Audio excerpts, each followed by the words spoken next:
නමෝ තස්ස භගවතු අරහතු සම්මා සම්බුද්දස්ස නමෝ තස්ස භගවතු අරහතු සම්මා සම්බුද්දස්ස නමෝ තස්ස භගවතු අරහතු සම්මා සම්බුද්දස්ස. දැන් ඔයත් කුම් පන්සිල් ගත්තා. මම දොහොත් මුදුන් දෙන්න කියන කල් ඔයත් ඉතින් නිකන් මෙහෙම කරගන්න පන්සිල් ගන්න. හැබැයි සමහරක් වෙලාවට මම කියන එක කිව්වට ඔයත් මේ පන්සිල් ගන්නෙ ඇයි කියලාවත් හිතුවද? ඇයි මම පන්සිල් ගන්නෙ කියලා දැනගෙනද පන්සිල් ගත්තේ? මං හිතන්නේ නෑ. අත උස්සන්න බලන්න හිතට එකඟව අවංකව කියන්න පුළුවන් කෙනෙක්. අධර්මින් විහිළුවකටවත් බොරුවක් කියන්නේ නැහැ කියන තරමින් පන්සිල් රකින්න කෙනෙක් අත උස්සන්න බලන්න. මෙතෙක්කල් සිල් ගත්තා. මොකද ඒකට කියන්නේ බෑ සමාදන් වුණා කියලා. ඔයත් සමාදන් වුණා නම් රකින්නවා. සිල් ගත්තා. ගත්තාම එපා නම් තියන්න පුළුවන්. දැන් ඔයගොල්ලෝ ගත්තා හාමුදුරුවෝ දෙන හින්දා ඔයගලන්ට ඕනේ නැති හින්දා අරගෙන පැත්තකින් තිබ්බා. උපාසක චණ්ඩාලියෝ නෙමෙයිද? උපාසක චණ්ඩාලයෝ නෙමෙයිද? මෙන්න මේ ක්‍රියාදාමයේම අර උපාසක චණ්ඩාලයෙකුගේ ලක්ෂණ පහක් කිව්වනම් ඒ ලක්ෂණ පහම ඔයත් ගාව තහවුරු කරන්නට කරුණු සලස්වල තියෙනවා.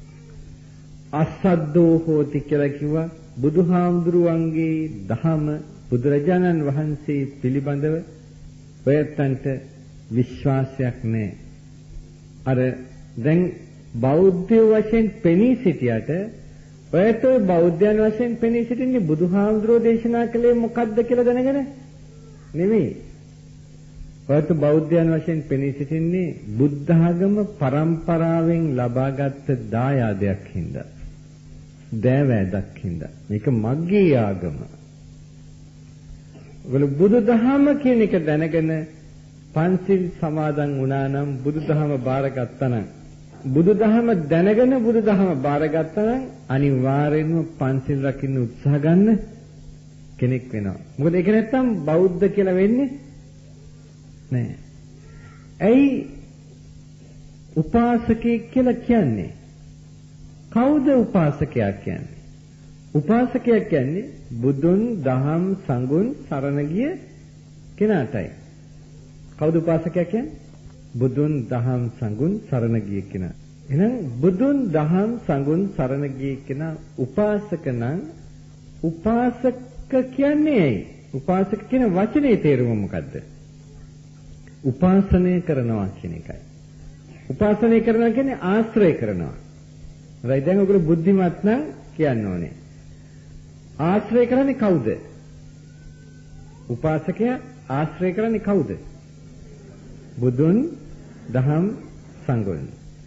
බුදුන් අපිට කවුරු හරි කෙනෙක්ව ආශ්‍රය කරගෙන ආශ්‍රයට ලං වෙලා ඉඳගෙන යටින් කටු ගහන්න බැරිද? විනාශ කරන්න පුළුවන්ද බැරිද? පුළුවන්. ලං වෙලා හිටපු තරමටම ලේසි විනාශය සඳහා යටින් කටු ගහන්න. දැන් තුනුරුවන්ට ලං වෙලා ආශ්‍රය කරන හින්දා උපාසකේ හැබැයි ලං වෙලා ඉන්නේ තුනුරුවන් විනාශ කරන්න යටින් කටු ගහන්න.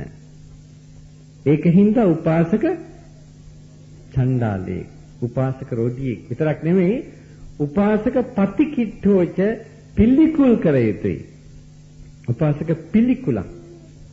උපාසක මලංච මලකඩ කාපු උපාසකෙක්. එයාගේ ලක්ෂණ පහක් කිව්වා. අසද්දෝ හෝති බුදුහාමුදුරුවෝ කියපු දේ ගැන විශ්වාසයක් නැහැ. දුස්සීලෝ හෝති සිල්වත් නැහැ. සිල්වත් නැහැ කියන්නේ තමන් කෙරෙහි මිනිස්සෙක් වශයෙන් තියෙන්න ඕන හික්මීම නැහැ. වෙන මොකක්වත් නෙමෙයි කියන්නේ සිල්වත් බව කියලා කියන්නේ. මිනිස්සෙක් වශයෙන් තමන් ගාව තියෙන්න ඕන හික්මීම නැහැ. ඒකයි දුස්සීලයි කියන්නේ. කෝතුහල මංගලිකෝ හෝති. කුතුහලය දනවන ඔය හාස්කම් වගේ දේවල් වලින් යහපත සිද්ධ වෙනවා කියලා විශ්වාස කරනවා. විතරක් නෙමෙයි ඒ විශ්වාසයන් පසුපස්සේ දුවනවා. දැන් ඔයත් කුතුහලයේ ඇති කරන දේවල් වලින් යහපත බලාපොරොත්තු වෙන්නේ නැද්ද? ખાස්කම් වලින්. හොඳයි. අර බෝගහ බොහොම පරණි බෝගහක් මහා ખાස්කම් තියෙනවායි කියලා කිව්වොත් මෙහි බෝගහ දාලා එහි බෝගාට යනවද නැද්ද? යනවා. බලන්න එහෙම යනවා කියලා කියන්නේම මේ පන්සලේ අවසානයේ නෙවෙයිද? එතකොට ශාසන විනාශයක් නෙවෙයිද? තුනුරුවන් ආශ්‍රය කරමින් තුනුරුවන්ට කටු ගැහුවා නෙවෙයිද? එහෙනම් උපාසක චණ්ඩාලියන්ගෙන් පිරීලා නේද මේ ශාලාව තියෙන්නේ? මිනිස්සු නෑනේ මේක ඇතුලේ ගෑනු විතරයි ඉන්නේ. ඒකින්ද මට අහන්න තියෙනවා ඔයත් උපාසක චණ්ඩාලියෝ නෙවෙයිද කියලා. බෙල්ලන්විල බෝධියේ මහා අනුසස් තියෙනවා එහි යනවා. පිල්ලෑව බෝධියේ මහා අනුසස් තියෙනවා එහි යනවා. නිකවරති බෝධියේ තවත් අනුසස් තියෙනවා එහි යනවා. කැලණියේ බෝධියේ එකවරක් වැන්දොත් ඔක්කොම පව් ඉවරයි කියලා එහෙ දුවනවා. ගමේ පන්සල වේලෙනවා. ඒකේ අනුසස් නැහැ. පිනති බෝගහේ අනුසස් කොහෙන්ද? බෝගහේ අනුසස් නැහැ. ඒක ගහක්.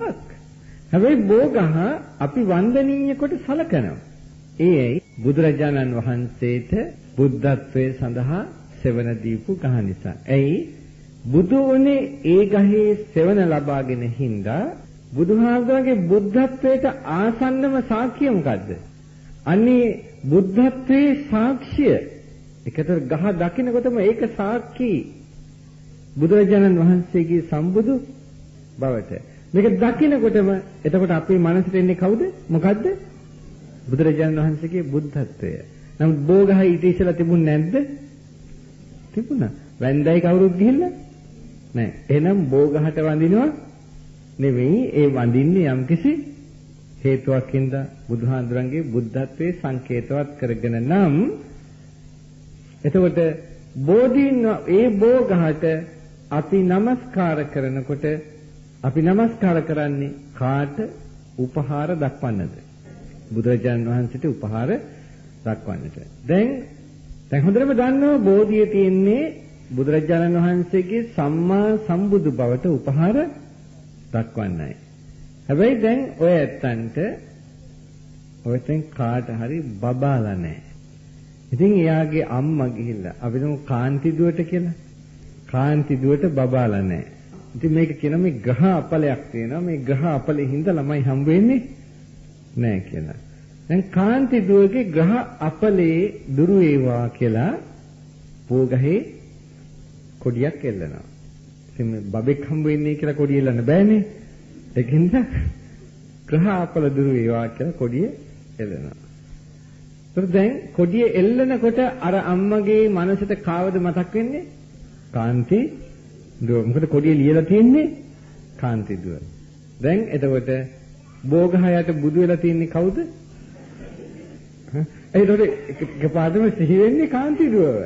නමුත් තියෙන්නේ බුදුහාමුදුරුවෝ කරන්නේ. දැන් එහෙනම් බුදු වෙලා තියෙන්නේ කාන්ති දුව. පව් නැද්ද? එහෙනම් මෙච්චර කල්කලේ පව් නෙමෙයිද? අඩු ගානේ ওই කොඩිය ලිව්වනම් අරහං බුදු ගුණයට උපහාර වේවා. මොකද සම්මා සම්බුදු බවේ උපහාරයන්නේ. විද්‍යාචරණ සම්පන්න ගුණයට උපහාර වේවා. කොඩි 9ක් හදලා 9 ගුණය සඳහන් කරලා එල්ලනවා ඒක බෝගහේ. නැත්නම් එක කොඩියක් හදනවා ඒක හදලා අනන්ත බුදු ගුණයට උපහාර වේවා කියලා ඒකේ ලියනවා. එහෙම මොකක්වත් ලියන්න ඕනේ නැහැ. බුදුහාමුදුරුවෝ චතුරාර්ය සත්‍ය ධර්මය අවබෝධ කරලා අපට සසර දුකින් මිදෙන්න මඟ දේශනා කළා. ඒ මහා කරුණා ගුණයට මගේ උපහාරය වේවා කියලා බෝධිගහට කොඩිය එල්ලුවා නම් මුකුත් නොලිව්වද කමක් නැහැ. දැන් හදිස්සියවත් බබෙක් හම්බ වෙන්න කියලා ගහට කොඩි එල්ලලා මුකෙක් හම්බ වෙයිද? දැන් මේ බලාපොරොත්තු වෙන්නේ ගහේ දෙයියෙක් ඉන්නවා, දෙයියගෙන් බබෙක් ලැබෙයි කියලා. බබෙක් ලැබුණොත් තාත්තගේ ලක්ෂණ ටිකක් හරි තියෙන්න ඕනේද නැද්ද? තියෙන්න ඕනේ. දැන් ගහේ දෙයියන්ගෙන් බබා ඉල්ලුවේ. ලැබුණා නම් දෙයියන්ගේ ලක්ෂණ තියෙන්න ඕනේද නැද්ද? එහෙනම් ඒ හම්බෙන ළමයිට දෙයියන්ගේ ලක්ෂණ තියෙනවද? නෑ. තියෙන්නේ කාගේ ලක්ෂණද? මිනිහෙකුගේ ලක්ෂණ තමයි තියෙන්නේ. තාත්තගේ ලක්ෂණ වෙන්න බෑ. මොකද තාත්තගේ ලක්ෂණ වෙන්න හේතුවක් තිබුණා නම් බෝගහ ගාව තියෙන කපු මහත්තයාගේ දේවාලයට යන්නේ නෑනේ. බෝගහ ගාවට ගිහිල්ලා අනිවාර්යයෙන්ම දේවාලයට යනවා. ගිහිල්ලා පඬුරක් ගැට ගහනවා. ළමයා හම්බ වෙනවා. හම්බුණාට පස්සේ දැන් බාරේ ඔප්පු කරනවා. කොහටද යන්නේ? දේවාලයට. කාගාවටද යන්නේ? කපු මහත්තයා ගාවට. බාරේ බාර දෙනවා.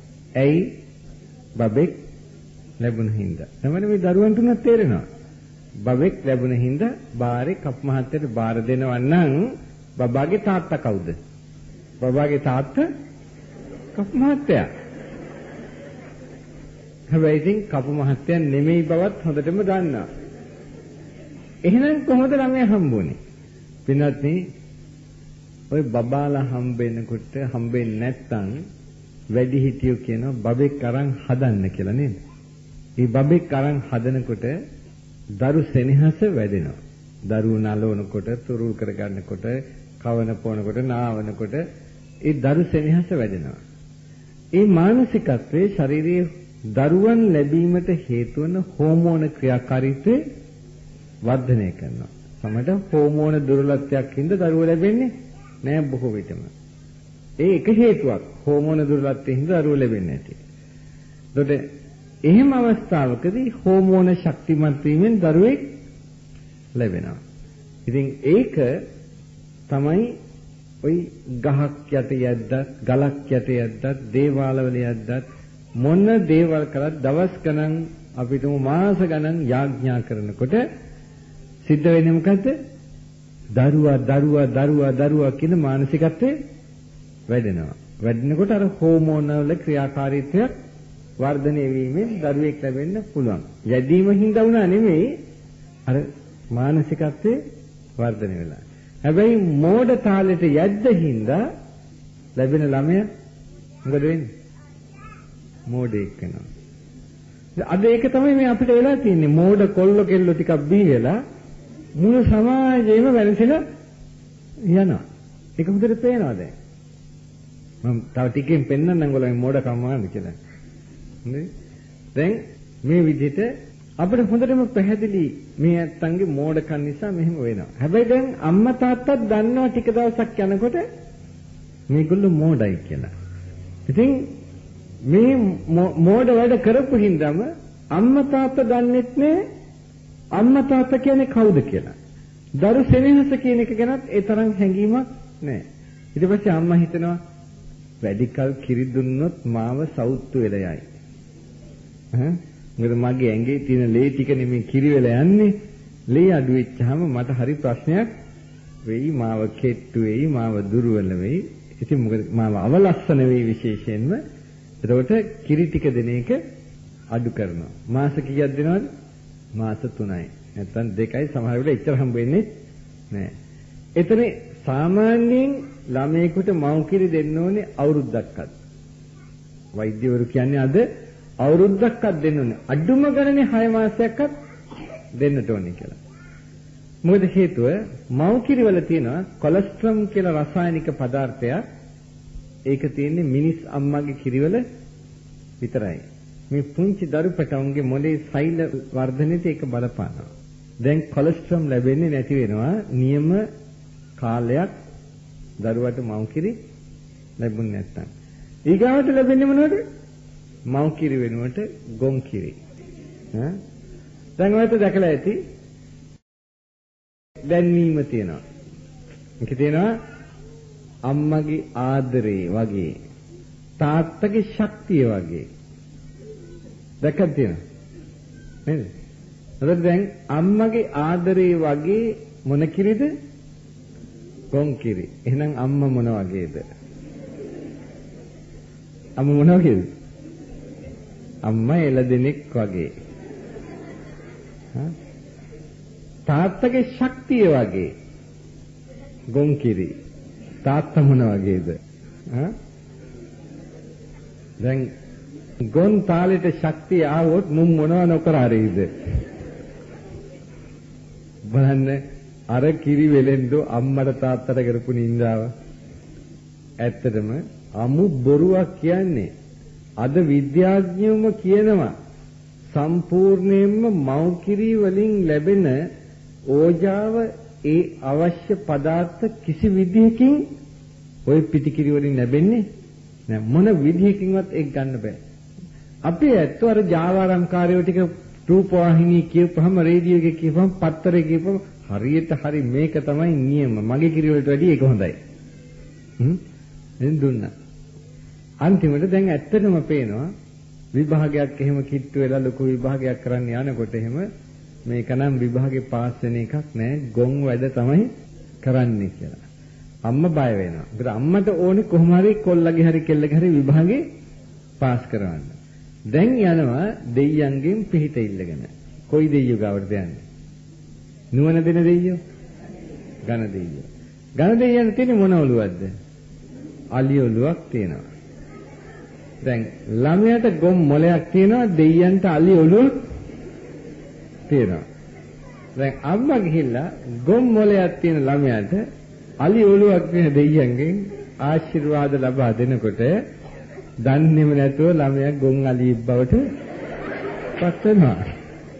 දැන් කාලාන්තරයක් තිස්සේ ඒක තමයි මේ සිද්ධ වෙගෙන ඉන්නේ දැන්. නේ ගොන් අලි තමයි ඉන්නේ අපි. පින්නත්නි ගරදෙයියෝගේ තාත්තා කවුද අම්මා කවුද? සාමාන්‍යයෙන් බුදුදහමේ කියන දෙයියෝ කුසල ශක්තියින් අනුව ඕපපාතිකව පහළ වෙන්නේ. හැබැයි මේ දෙයියන්ට අම්මෙක් තාත්තෙක් ඉන්නවා. මේ දෙයියන්ගේ තාත්තා තමයි ඊශ්වර. අම්මා තමයි මිසිස් ඊශ්වර. කවුද? පාර්වතී නැත්නම් උමා කියන්නේ කාලී කියලා කියන්නේ එයා තමයි. තාත්තට එක දවසක් තරහ ගිහලා ගැහුව පුතාට එකක් පයින් ගහප ගමන් පුතාගේ ඔළුව ගලවලා ගියා. මාර දෙයියෝ නේද? ඉතින් අම්මා ඇවිල්ලා අනේ වැළපෙන්න පටන් ගත්තා. වැළපෙලා කිව්වා පුතාගේ ජීවය ලබා දෙන්න කියලා. තාත්තා කිව්වා ඔය මොකෙක් විහාරේ ඔළුවක් අරන් එන්නේ කියලා. ඉතින් යනකොට ඇතෙක් හිටියා. ඇතාගේ බෙල්ල කපාගෙන ආවා. බෙල්ල කපාගෙන ආපම අර ඔළුව නැති කඳට තියලා ඒක හයි කරන්න. හයි කරපුවම ජීවය දුන්නඳ. පිළිගන්නවද? ඊශ්වර දෙවියන්ගේ නළලේ ඇහැක් තියෙනවා. ඔය ඇහෙන් ගිනිගුලි 6ක් ගංගානම් නදියට දැම්මලු. ගිනිගුලි 6න් ළමයි 6 දෙනෙක් ඇති වුණාලු. උමා ඇවිල්ලා ඒ ළමයි 6 දෙනාව බදාගත්තලු. මොකද අයියේ මේ කුමාර කන්දක් කියලා. ඉතින් තමයි ස්කන්ධ කුමාර කියලා අපි කියනවා නේද? ස්කන්ධ කුමාර කියන්නේ. දැන් බදාගත්ත ගමන් කොළුපැටව 6 දෙනා කඳ මැද්දෙන් එක්කෙනෙක් වුණා. ඒකට ඔලු 6 වටේට හිටියා. අත් 12ත් වටේට හිටියා. එතකොට කොළුපැටව 6 දෙනෙක් නම් චිත්ත පසුබිම් නැත්නම් සිත් කොච්චරද? 6යි. 6 දෙනෙක් කවදාවත් එක විදිහකට හිතන්නේ නැහනේ. 6 ආකාරයකින් හිතන්න ඕනේ. මෙහෙම එකතු වෙලා ඔලු 6ක් ආවනම් මොළ 6කුත් තියෙනවා. ඒතකොට හිත 6කුත් වැඩ කරනවා. කතරගම දෙයියන්ට ඉන්න පුළුවන් වේද ඔහොම? ඒ විතරක් නෙමෙයි. අර බදාගන්නලට කඳෙන් උඩ කොටස ඔහොම වටේට හිටියානම් කඳෙන් යටත් වටේට ඒ විදිහට හිටියානම් කතරගම දෙයියෝ කොහොමද? දැන් විශ්වාස කරනවද? පුතාලදල විශ්වාස කරනවද? නෑ. එහෙනම් ඔය අම්මලා තාත්තලා කරන මෝඩකම් කරන්න එපා. හොඳේ? හැබැයි ඒගොල්ලෝ කියලා පූජාවට කියලා සාඥා කරනවා දෙයියනේ ලබා දෙන්න කියලා. දැන් අපි යන්න කතරගමට. කතරගම මහා දේවාලයට යනකොට දේවාලේ දෙපැත්තේ වාඩි වෙලා ඉන්නවා කවුද? ඒකෙම නෙමෙයිද එතන යන පාරේ දෙපැත්තේ වාඩි වෙලා යන ඇත්තන්ට අත දික් කරනවා කවුද? හිඟන්නවා. දැන් අනුන්ට පිහිට වෙන දෙයියන්ගේ දේවාලේ ඉස්සරහා ඉඳගෙන යන ඇත්තන්ට අත දික් කරනවා අහිංසක හිඟන්නවා. ඒ හිඟන්නන්ව පාස් කරගෙන තියෙන මිනිස්සු ගිහිල්ලා අර දෙයියන්ට කියන මට ලබා දෙන්නේ කියලා. ඒ මිනිස්සුන්ට පොඩ්ඩක් හිතෙන්න ඕනේ මෙතනම ඉන්න අහිංසක මිනිහට සලකන්නේ නැති දෙයියෝ මේ කොහකින්වත් ආපු මට සලකයිද කියලා. මොකද ඒ ඉන්න හිඟන්න දන්නවා මේ දෙයියෝ අපිට බලන්නේ නෑ. මේ මිනිහෙකුගෙන් ඉල්ලුවොත් නම් කීයක් හරි දෙයි. අර දේවාලේ නම් යදින්නේ මේ මිනිස්සු යන්නේ නෑ කීයටවත්. ඒ අපි ගිහිල්ලා අපේ මෝඩියෝ ටික ගිහිල්ලා ඒ දෙයියන්ට පූජා වට්ටි තියනවා. පූජා වට්ටිය දෙන්නේ කාටද? කප් මහතර කීයක් කියලාද? 1000ක්. කෙලින්ම 1000ක් කියලා තමයි කව් මහත්තයාට ඒක බාර දෙන්නේ. කවුද දෙයියෝ අරන් යනවද ඒක? නෑ. කවුද ඒක ගන්නෙ? කව් මහත්තයා. දැන් දෙයියෝ පිහිට වෙලා තියෙන්නේ කාටද? යදින එක්කෙනාගෙන් හූරගෙන දෙයියෝ කව් මහත්තයාට පිහිට වෙලා තියෙනවා. බලන්නකො කව් මහත්තයාගේ ගෙවල්. බලන්නකො කව් මහත්තරුන්ගේ කරේ තියෙන රත්තරන්. කාගේ රත්තරන්? මෙහෙමත් ගොන් අලි ටිකක් ඉන්නවනේ තවත් ඇත්තට. මේක තමයි යථාර්ථය.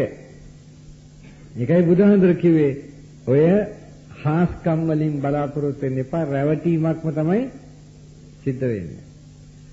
මංගලම් පච්චේති නෝ කම්මං. මංගල විශ්වාස කරනවා, තමන්ගේ ක්‍රියාව විශ්වාස කරන්නේ නැහැ. මංගල කියලා කිව්වේ දැන් ඉස්සරහ අපි කියන මහා මංගල සූත්‍රය අහලා තියෙනවනේ. මහා මංගල සූත්‍රයේ මංගල කාරණා කීයක් තියෙනවද? 38ක්. ඇයි මහා මංගල සූත්‍රය දේශනා කළේ? මිනිසුන්ගේ අතරේ මංගල කියන එක පිළිබඳ වාදයක් ඇති වුණා. දෙයියන්ගේ අතරටත් ඕක ගියා කියනවා. මිනිස්සු මංගල තීරණය කරන්න ගියේ මොකෙන්ද? දිට්ඨ මංගල වලින්, සුත මංගල වලින්. සුභ මංගල, අසුභ මංගල කියලා දෙකක්. දිට්ඨ මංගල කියන්නේ ඇහෙන් දකින්න ඒවා සුභෝ, ඒ අනුව සුභෝ අසුභෝ තීරණය කරනවා. කනෙන් අහන ඒවා පිළිබඳවත් අසුභයක් හෝ සුභයක් තීරණය කරනවා. අපි තුමු එළියට බහින්නකොටම හුණෙක් චික් ගන්නවා. එතකොට සුභද අසුභද? අසුභයි. දැන් ඕනෑම ප්‍රතාපවත් රජෙක් මේ විශ්වාසයේ තිබුණොත් හුණට බැරිද රජුරුවන්ව පාලනය කරන්න? රජුරුව රට පාලනය කරාට හුණට පුළුවන් ඒක චික් කීමෙන් රජුරුව පාලනය කරන්න. පින්නත්නි ඊගාවට සතෙක් කෑ ගැහුවොත් වෙන කෑරලෙක් කෑ ගහනවා. මොකද්ද කියන්නේ? අසුභයි කියනවා. කොවුලෙක් කෑ ගහනවා. සුභයි කියනවා. කුකුලෙක් හඬලනවා. සුභයි කියනවා. දැන් කුකුලා හොඳයි, කෑරලා හොඳ නැහැ. අහිංසක සත්ව දෙන්න. කවුද මේක තීරණය කළේ? අපිම ඔළුවේ දාගෙන ඉන්නවා. මේක සුභයි, මේක අසුභයි කියලා. ඒ වගේම සමහර කරට සුත මංගල ඒ කිව්වේ. දිට්ඨ මංගල කියනවා. ওই දෙකම දැන් මම පෙන්නවා. දිට්ඨ මංගල කියන්නේ දැකලා, සුත මංගල කියන්නේ අහලා. ඔය ഘോഷාව තමයි බුදුහාමුදුර කිව්වේ ඕවැය ඇති දෙයක් නැහැ. තමන් කරන්නේ මොකද්ද කියලා තමන්ගේ චේතනාව දිහා බලන්න. එතකොට සුබද අසුබද කියලා තීරණය කරන්න පුළුවන්. මොකද චේතනාහම් භික්කවේ කම්මං වදාමි කියලා දේශනා කළේ. බුදු වදන එහෙම තීද්දි මේවා විශ්වාස කරනවා නම් මොකෙද්ද? උපාසක සණ්ඩාලයක. මේ පින්වතුන්ද මන් දන්නේ උපාසක චණ්ඩාලයෝද? මොකද මේ මුගත් 99%ක්ම වගේ මේක විශ්වාස කරන්නේ නැද්ද? විශ්වාස කරනවා. රාහු කාලය බලනවා. බලනවා නේද? අමු බොරුවක් රාහු කාලය කියන්නේ. කොහේ ඒක කිසිම විදිහකින් විද්‍යාත්මක දෙයක් නෙමෙයි. බලන්න ඉරිදා සඳුදා අඟහරුවාදා බදාදා කියලා ගණින දින ටිකවත් විද්‍යාත්මක එකක් නෙමෙයි නං. කොහොමද රාහු කාලයේ විද්‍යාත්මක වෙන්නේ? කවුද මේ විශ්වයේ ආරම්භයේ ඉරිදා තීරණය කළේ? මේ ඉර පායපු දවසින් ගන්න අපි ඉරිදා ගන්නේ. කවුද එදා ඉරිදා මේකයි කියලා තීරණය කරගෙන? සඳුදා මේකයි කියලා තීරණය කළ කෙනා කවුද? මේ පස්සේ ඉංග්‍රීසි කැලෙන්ඩරෙන්නේ උකාවේ. ඒගොල්ලෝ සම්මත කරගත්ත දිනේ ඉඳන් ඉරිදා ඉඳන් පටන් ගත්තා. ඕකට කොහොමද ජ්‍යොතිෂය සම්බන්ධ වෙන්නේ? වෙනත් කවදාවත් තමන්ගේ වැඩක් කරන්න ඕන නම් ඉරිදා සමුදා අඟහරුවාදා බදාදා කරන්න ඕනේ නැහැ. තමන්ගේ හිත පිරිසිදු නම් වෙලාව ඇවිල්ලා තියෙන නම් ඒ වෙලාවට කරන එකයි තියෙන්නේ. හැබැයි තමන්ට තමා පිළිබඳ විශ්වාසයක් අවශ්‍ය වෙනවා. එතකොට හැබැයි මේක මම දන්නවා ඔයත්තන්ට විශ්ේ වෙන්නේ නැහැ. මොකද ඔළුවේ මේක රැඳිලා කාරම් බැඳිලා තියෙන්නේ. අපෝ සිකුරාදා හොඳ නැහැ. නාන්නවත් හොඳ නැහැ. අඟහරුවාදා හොඳ නැහැ. සෙනසුරාදා හොඳ නැහැ. පින්වත්නි කොහොමද විද්‍යාත්මක දෙයක් වුනේ? ජ්‍යොතිෂයේ තියෙනවා පුරපෑලවිය, ජීවක, පියවක, ඒ ආදී වශයෙන් තිති ගණන ඇවිල්ලා 15කින් ඉවර වෙනවා. ඔක විද්‍යාත්මක නැද්ද? විද්‍යාත්මක නැද්ද? හඳ පායනවා නම් පායලා තියෙන පූර්ණ දවස පැහැදිලි නැද්ද? පැහැදිලි. පැහැදිලි නම් එදා මොනවකද? 15ක වරදිනවද? නෑ. ඊට පස්සේ ටිකින් ටික අඩු වෙනවා. අඩු වෙනකොට අවට වැටෙනවා කියන්නේ බැසගෙන යන. ඉතින් ටික ටික අඩු වෙනවා දවසින් දවස. හරියට 15ක් යනකොට සම්පූර්ණයෙන්ම හඳ නෑ. වරදිනවද? නෑ. බලන්නකෝ. නියම ජ්‍යොතිෂයට ආවොත් වරදින්නෙම නෑ. බෞද්ධ ක්‍රමය කියලා කියන්නේ තිති ගැනීමෙන් ගන්න. බුදුහාඳුරෝ පොයේ තීරණය කරන්න කිව්වේ තිති ගැනලා. ඒත් දැන් අපි දන්නවා එහෙමනම් ඉර පායනවා වගේම ඉර බහිනවා. ඒ බහිනකොට මෙහෙම දෙයක්ත් තියෙනවා ජ්‍යොතිෂයේ. මේ පෘථුවියට යම් යම් ග්‍රහ තාරකාවන්ගෙන් යම් ශක්තියින් කිරණ ධාරාවන් එල්ල වෙනවා. ඒ කිරණ සමහරක් වෙලාවට දුෂ්ටයි සමහරක් වෙලාවට ප්‍රසන්නයි. ඒක විශ්වයේ ඒක පිහිටලා තියෙන ස්ථානයට අනුවයි සිද්ධ වෙන්නේ. කොහොමද දැන් අපි හිතමු ඔයත්තන්ගේ මූණට මෙහෙම කරලා ටෝච් එකක් කෙලින්ම ගැහුවොත් ඒක දුෂ්ට ආලෝකයක්ද ප්‍රසන්න ආලෝකයක්ද? දුෂ්ට ආලෝකයක්. හැබැයි මේ පැත්තේ ඉන්න කෙනාට ඒක ප්‍රසන්න ආලෝකයක්. ඉතින් ඒ එළිය වැටෙන හරිය ඉන්නේ නැත්නම් එළිය ලැබෙනවා ප්‍රසන්නයි. නමුත් කෙලින්ම මෙතන ඉඳන් පරාවර්තනයක් දෙනවා අනිත් පැත්තට.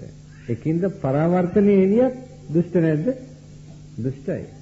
දැන් ඒ අනුව එක එක ග්‍රහයාට එක එක ග්‍රහ ලෝකයෙන් ඒවා පිහිටලා තියෙන ආකාරය අනුව අර පෘථිවියට එල්ල වෙන රශ්මිය හිටපු තැනට අනුව දුෂ්ට වීම හෝ ප්‍රසන්න වීම සිද්ධ වෙනවා. දුෂ්ට කිරණ ධාරාවක් පෘථිවියට ලැබෙනකොට ඒ මොහොත පෘථිවියට සුබ මොහොතක් නෙවෙයි. එවැනි වෙලාවට කටයුතු කරන්න එපා කියනවා. විද්‍යාත්මක නැද්ද? විද්‍යාත්මකයි. හැබැයි ඔය එන කිරණ ශක්තිය සම්පූර්ණයෙන්ම යටපත් කිරීමේ ශක්තිය අපිට තියෙනවා. අපේ ආධ්‍යාත්මික ශක්තියෙන් ওই විශ්ව කිරණ ධාරාව ඔක්කොම තල්ලු කරන්න පුළුවන්.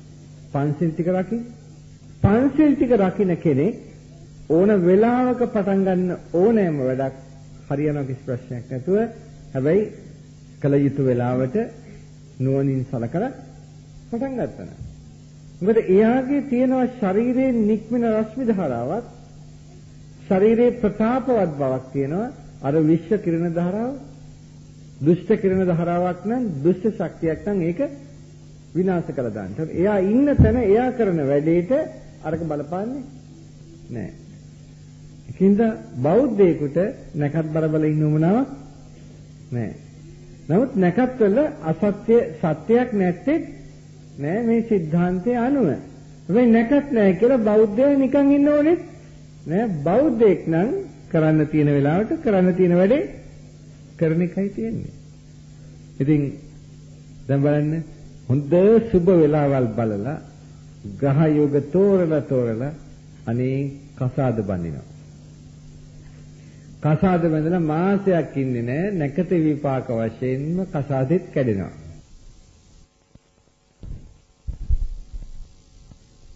නැද්ද එහෙම ඒවා? ඇයි කසාද කැඩුනේ? දැන් නැකත වැරද්දද? නැකත මොනවක් කරන්නද? අර කාල කන්‍යා සිගරට් බීලා ලිංගේන්ද්‍රයන් දුර්වල වෙලා. එතකොට නැකතට කසාද බඳලා වැඩක් තියනවද? අද කොච්චර කසාද කැඩෙනවද ඒ හින්දාම සිගරට් බීලම මහා බේබත් එක්ක කසාද බඳිනවා නැකත් බලලා හරියයිද නෑ ඉතින් පේනවනේ නැකත බොරු කියලා එතකොටම මොකද්ද බලපාන්නේ නැකත නෙමෙයි කර්මය බලපාන්නේ ඔය නැකත නැති වුණත් හොඳ සිල්වත් දෙන්නෙක් කසාද බැන්දොත් වැරද්දක් වෙයිද විනාත්නේ දෙන්න හොඳට පන්සිල් රකින්නවනම් ඔය එකමලේ ප්‍රශ්න අරව මෙව මොකක්වත් නැහැ. ඔය කියන එකමලේ කසාද බඳින්න හොඳ නැහැ කියලා. ඒකත් ඕනේ නැහැ. ඒකේ ප්‍රශ්නයක් නැහැ. එකමලේ වුණත් ප්‍රශ්නයක් නැහැ. පන්සිල් හොඳට රකින්නවනම්. මොකද මම කියන්නේ ශාක්‍ය ඇතුව. ශාක්‍ය වංශය ඇති උනේ කොහොමද? අයියලා නංගි ළඟින්. තාත්තා කිව්වා අවදානම් තත්ත්වයක් තියෙනවා. පුතාලට කිව්වා කරුණා කරලා යන්න. මේ ප්‍රදේශය අතහරින්න මොකද කුඩම්මා ඔයගොල්ලන්ගේ මරාවි පොඩි එක්කෙනාට රජකම දෙන්න. රජුරෝ ඉතින් මෝහෙන් රාගයෙන් රත් වෙච්ච වෙලාවක දීපු වරමක් හින්දා. දැන් නමුත් රජ්‍යයේ තාත්තා වශයෙන් නැගත් පුතා මං මලාට පස්සේ ඔයගොල්ලෝ කැමති දෙයක් කරගන්න දැනට නම් ඉන්න එපා. මේ අම්මා ඔයගොල්ලන්ව මරාවි. අයියලා යන්න හදනකොට නංගිලත් කිව්වා අයියලා යනවා නම් අපි ඉන්නේ නැහැ කියලා. අයියලත් එක්කලා ගියා. ගිල වන වැදුනා. වනවැදලා ටික දවසක් යනකොට මේගොල්ලෝ හිතුවා දැන් මෙහෙම ගියොත් අපේ කුල પરම්පරාව නැති වෙලා යනවා. මේ මිනිසුන්ගේ කුල પરම්පරාවල පිරිසිදුකම අපි දන්නේ නැහැ. ඒකින්ද પરම්පරාව සිඳෙන්න දෙන්න බෑ. අපි પરම්පරාව ඉදිරියට ගෙන යන්නට ඕනේ කියලා අයියලා නංගිලා අක්කලා මල්ලිලා සම්බන්ධ වෙලා ඒ પરම්පරාව ඉදිරියට ගෙනිච්චා. වැරද්දක් වුණාද? නෑ. සිල්වත් බව තිබුණා ඒගොල්ලෝ ගාව. මොකද මේ සිල්වත් බව තුල ඇති වෙනවා ශරීරයේ ජීව රසායනික විපර්යාසයක්. මොකද සිල්වත් වෙන්නට අදිෂ්ඨානයක් තියෙන්න ඕනේද නැද්ද? අදිෂ්ඨානයේ වැරදි නොකරන්නට. වැරදි නොකර ඉන්න අදිෂ්ඨානවත්ව ඉන්නකොට ඒක මනසට දැඩි ශක්තියක් ලබන එකක් නෙමෙයිද? වීරියක් තියෙන්න ඕනේ. ඒ වීරිය තුළ තමන්ගේ මනස සකස් වෙනකොට ඒක ශරීරයේ හෝමෝනයන්ට බලපානවා. ඒ හෝමෝන ක්‍රියාකාරීත්වයේ ප්‍රසන්නද අප්‍රසන්නද? දුෂ්ටද? ඒ වීර්යය උඩ හෝමෝන ක්‍රියාකාරීත්වයේ ප්‍රසන්නද දුෂ්ටද? ප්‍රසන්නයි. ඒක ප්‍රසන්න හෝමෝන ධාරාව සම්පූර්ණයෙන් නිරන්තරයෙන් ශරීරයේ ක්‍රියාත්මක වෙනකොට මොළයට මොකද වෙන්නේ? මොළයේ සෛල ක්‍රියාකාරීත්වය ප්‍රසන්න වෙනවා.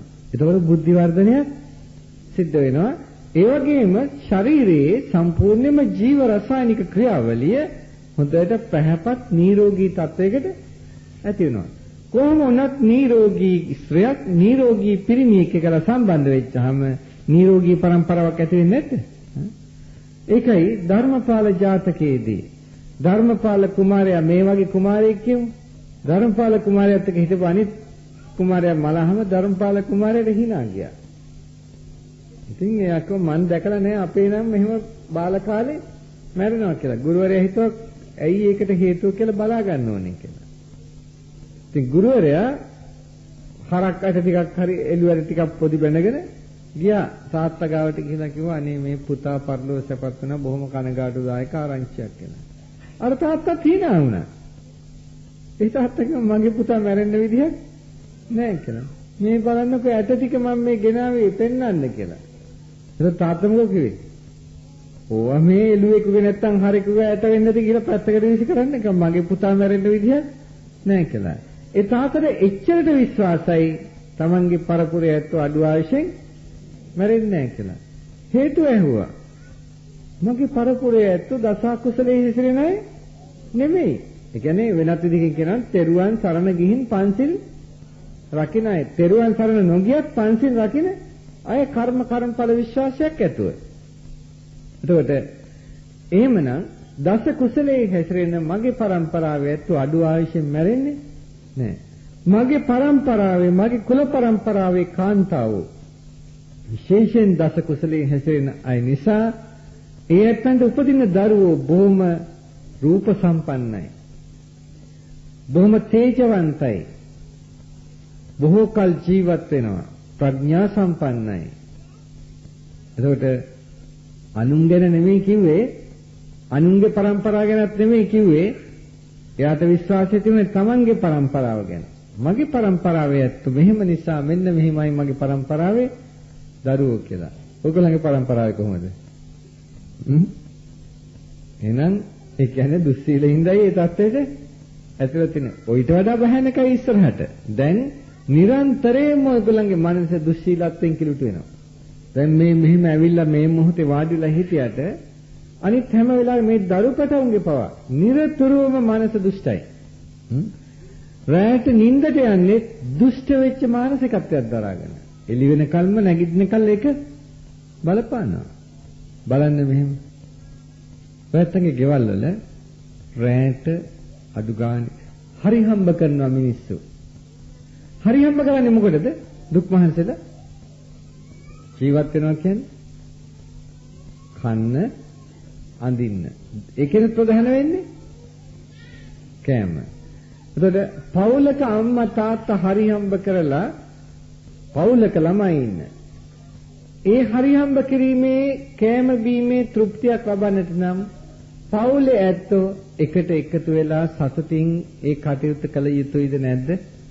දැන් මේ වැඩිහිටි අම්මලාගේ ගෙවල් වල ඉස්සර අම්මා දරුවන්ටත් තාත්තට කෑම ටික බෙදලා දරුවන්ට බෙදලා ඊට පස්සේ අම්මත් බෙදාගෙන ඔක්කොම එකට දරුවන්ටත් එහෙම කව කෑම කන්නේ නැද්ද?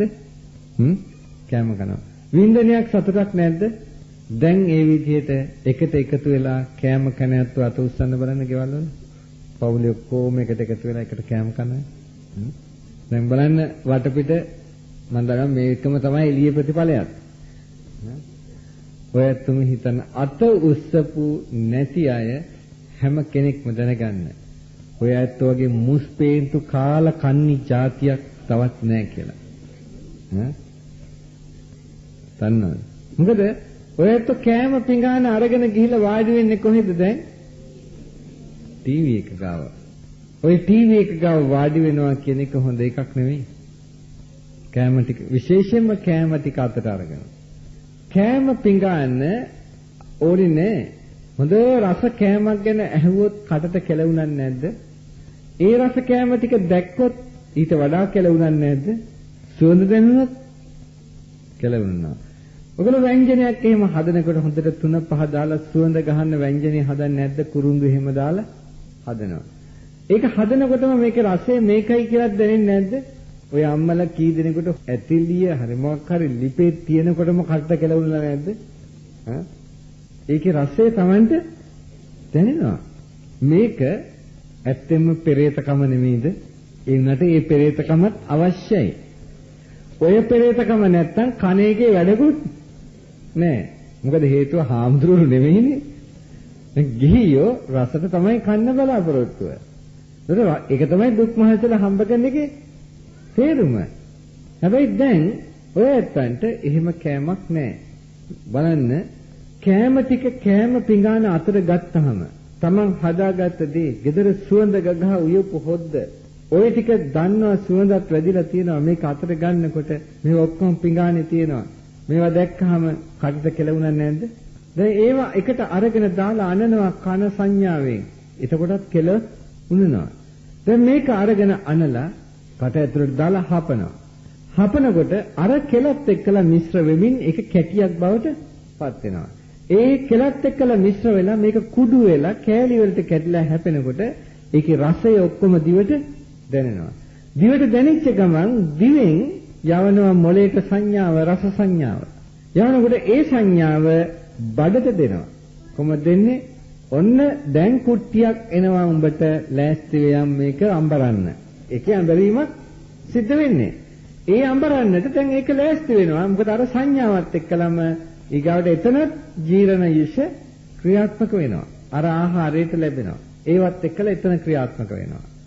ඊට පස්සේ දිරප් එක බඩවැල් හරහා යනකොට ඒකේ ඕජාව බඩවැල් වලට උරා ගන්නවා. දැන් හැබැයි රූපවාහිනිය බලාගෙනයි කෑම කාලා තියෙන්නේ. රූපවාහිනියේ ටෙලිනාට්‍ය චිත්‍රපටියව බලබලා කෑම කනකොට ඒකේ තියෙන්නේ රාග, ද්වේෂ, ඒ දෙක තියෙනවා මෝහ. බලන්න සමහරක් වෙලාවට ඔයත් මෙහෙම කන්න ගත්ත කෑම එක. දැන් අපිටම කොල්ලයි දුෂ්ටයයි අතර හෙන ෆයිට් එකක් යන වෙලාව. දැන් මේක වෙනකොට කෑම ටික අනලා කටට ගන්න අතරේ මේක මග තියාගෙන කට අරගෙන අරක දිහා බලාගෙන ඉන්නේ නැද්ද? එතකොට මොකද්ද දැන් රහ? අර දුෂ්ටත්වයේ රසයි. ඒකෙම ඇති වෙන හෝමෝනයන්. මොකද ඒ ආවේගය තුළ ඇඩ්‍රිනලින් වල ක්‍රියාකාරීත්වය වැඩි වෙනවා. මොකද එතන ආවේගයක් තියෙන්නේ. ඒ වැඩි වෙච්චාම ඒ හෝමෝන දුෂ්ටතාවය කෙලින්ම තමන්ගේ ආහාර ජීර්ණයට බලපානවා. දැන් ආහාර ජීර්ණය වෙන්නේ අන්න අර දුෂ්ට හෝමෝනයන් සහිතව. දැන් උරා ගන්නකොට උරාගන්නේ අර දුෂ්ටත්වයේ ජීව රසායනික පදාර්ථයන් තමයි උරාගන්නේ. ඊටත් වඩා හොඳ දිග ලස්සන වැටකොළු ගෙනල්ලා පතෝල ගෙනල්ලා වම්බොටු ගෙනල්ලා මොකද පණුවෙක් විදලා නැති ඒවා. ඒවා නේද ගේන්නේ සල්ලි දීලා. මොනටද සල්ලි දීලා අපි ගේන්නේ සත්තු කක්කවා. නේද? ඉතින් ඒවා ගේනවා. ඒවා ගෙනල්ලා යාගෙන කනවා. ඇයි ඒවා පණුව කාලා නැත්තේ? ඒක බෙහෙත් ගහලා බව හොඳටම දන්නවා. එහෙනම් පණුව දන්නවා බෙහෙත් ගාපුවා විසයි කියලා නරපණුව ඒක දන්නේ නෑ. නරපණුව අර වසයවම තොර ගෙනල්ලා කනවා. ඒකත් ආහාරයට සම්බන්ධ වෙනවා. ඊට පස්සේ ජීර්ණ පද්ධතියේ ජීර්ණ ක්‍රියාවලිය හරියට සිද්ධ වෙන්නේ නැති වෙනකොට අර විෂ ක්‍රියාකාරීත්වයත් එතන සම්බන්ධ වෙනකොට ජීර්ණ ක්‍රියාවලිය හරියට සිද්ධ වෙන්නේ නැති හින්දා ආමාශයේ නොඑක් ප්‍රශ්න ඊගවට ગેස්ට්‍රයිටිස් තියනවා නේද දැන් ගොඩක් ඉස්සරත් ඔවා තිබුණා නමුත් බොහොම කලාතුරකින් කෙනෙකුට දැන් 90%කට වගේ තියෙනවා ગેස්ට්‍රයිටිස් ඊගවට එතනින් නවතින්නෙත් නැහැ ආතරයිටිස් වගේ රෝග ඊගවට ආහාරයේ හරියට දිරවන්නේ නැති වෙනකොට කෙලීම බලපාන්නේ ලේවල සීනි ඒක බලපානවා ඊගවට ආහාර දිරවීම හරියට සිද්ධ වෙන්නේ නැහැ අර කියන යුසත් හින්දා විසත් හින්දා අක්මාවට බලපානවා අක්මාවේ ක්‍රියාකාරීත්වය හරියට සිද්ධ වෙන්නේ නැති වෙනවා ඊගවට අක්මාවෙන් ක්‍රියාකාරීත්වය හරියට වෙන්නේ නැති වෙනකොට කොලෙස්ටරෝල් වැඩි වෙනවා කොලෙස්ටරෝල් වැඩි වෙච්චාම බ්ලඩ් ප්‍රෙෂර් සීනි මේකයි දෙක එකතු වෙච්චාම බ්ලඩ් ප්‍රෙෂර් ඔය එකල සීනි වැඩි වෙන්න මානසිකත්වයේ තව නරක වෙනවා ආවේග පාලනය කරගන්න බැරි වෙනවා ඒක තවත් නරක පැත්තටම හැරෙනවා අන්තිමට වකුගඩු නරක වෙනවා වකුගඩු නරක වෙච්චාම පත්තරේට දානවා මට වකුගඩුවක් දියෝ කියලා මොකද මේ හේතුව මේ මිනිස්සු හරි තරහයි Tamanට වකුගඩුවක් නැති හින්දා අනුන්ගේ එකක් හරි අරගෙන තා ගන්නයි හදන්නේ අර මිනිහට වකුගඩු දෙකක් තියෙනවට කැමති නෑ කියන උඹේ දෙකක් තියෙනවා මට එකක් දීපන් කියලා බලාගෙනයි වකුගඩු දෙන්නේ දාන චේතනාව නැති කරනවා නෙමෙයි හැබැයි දරු පවුල් එහෙම තියෙනවා නම් පොඩ්ඩක් පරිස්සමෙන් වගකීම් තියෙනවා නම් පරිස්සමෙන් මොකක්වත් වගකීම් නැත්නම් බෝසත් පාරමිතාවල් පුරන්න ඕනේ නම් ජීවිතයේ ආශාව අතහැරලා වකුගඩු දුන්නට කමක් නැහැ නමුත් තව තවත් දේවල් මේ ජීවිතේ යුතුයකම් ඉෂ්ට කරන්න තියෙනවා නම් පොඩ්ඩක් කල්පනාකාරී වෙන එක හොඳයි දැනට වකුගඩු දීලා සනීපෙන් ඉන්න ඇත්තෝ කීප වෙනෙකුත් ඉන්නවා. ඒ අතර ඉන්නවා වකුගඩු දීලා ඇවිදින්න බැරි වෙච්ච ඇත්තොත් ඉන්නවා. ඒකින්ද පරිස්සමෙන්. පින්නත් දැන් කොහොමද රූපවාහිනිය? දැන් ඊගාවට එතන විතරක් නෙමෙයි.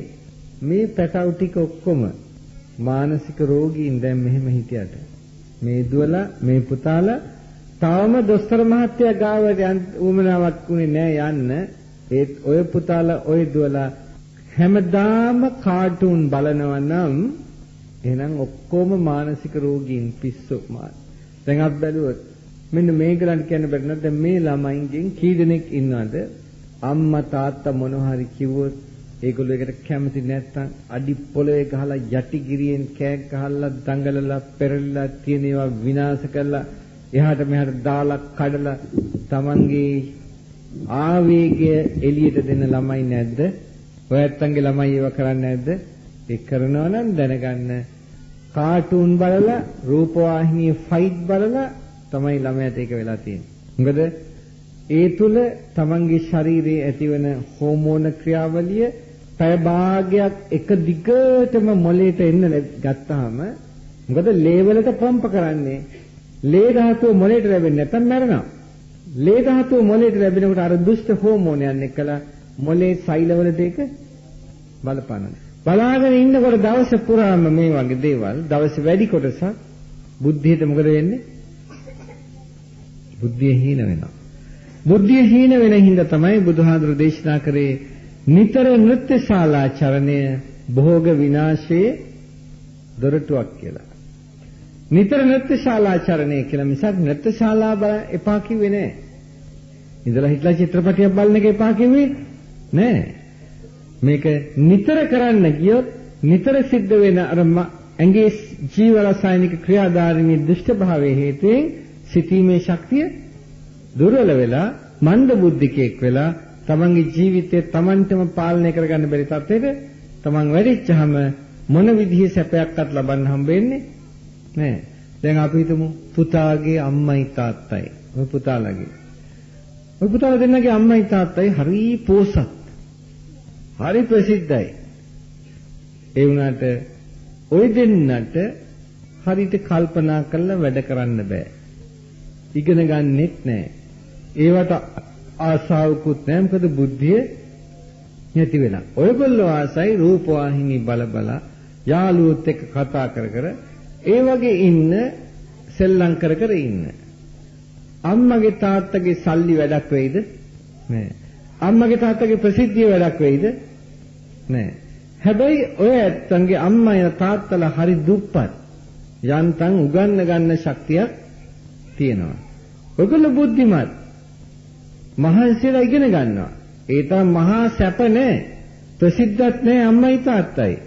ඒ වුණාට ඔයත් මහන්සියලා ඉගෙන ගන්නවා. බුද්ධිමත්ව වැඩ කරනවා. ආශාවෙන් කටයුතු කරනවා ඉගෙන ගන්න ඕනේ කියලා. එතකොට අම්මා තාත්තා පෝසත් නැති වුණත් ඔයත්න්ට පෝසත් වෙන්න බැරිද? අම්මා තාත්තා දුක් විඳත් ඔයත්න්ට සැප ලබන්න බැරිද? පුළුවන්. එහෙමනම් වැඩි වටින්නේ පෝසත්කන්ද බුද්ධියද? බුද්ධිය. බුද්ධි තියනවා නම් පෝසත්කම් නැති වුණාට පෝසත් වෙන්න බාධාවක් නැහැ. හැබැයි මනස කිලිට වුණොත් බුද්ධියට මොකෝ වෙන්නේ? දැන් මම මෙතෙක් කියපු මේ ඔක්කොම දේවල් මේ හැම දෙයක්ම බෞද්ධයන්ට විතරද? නෑ. මේවා ක්‍රිස්තියානියන්ට බලපාන්නේ නැද්ද? මේ විදිහටම මුස්ලිම්යන්ට බලපාන්නේ නැද්ද?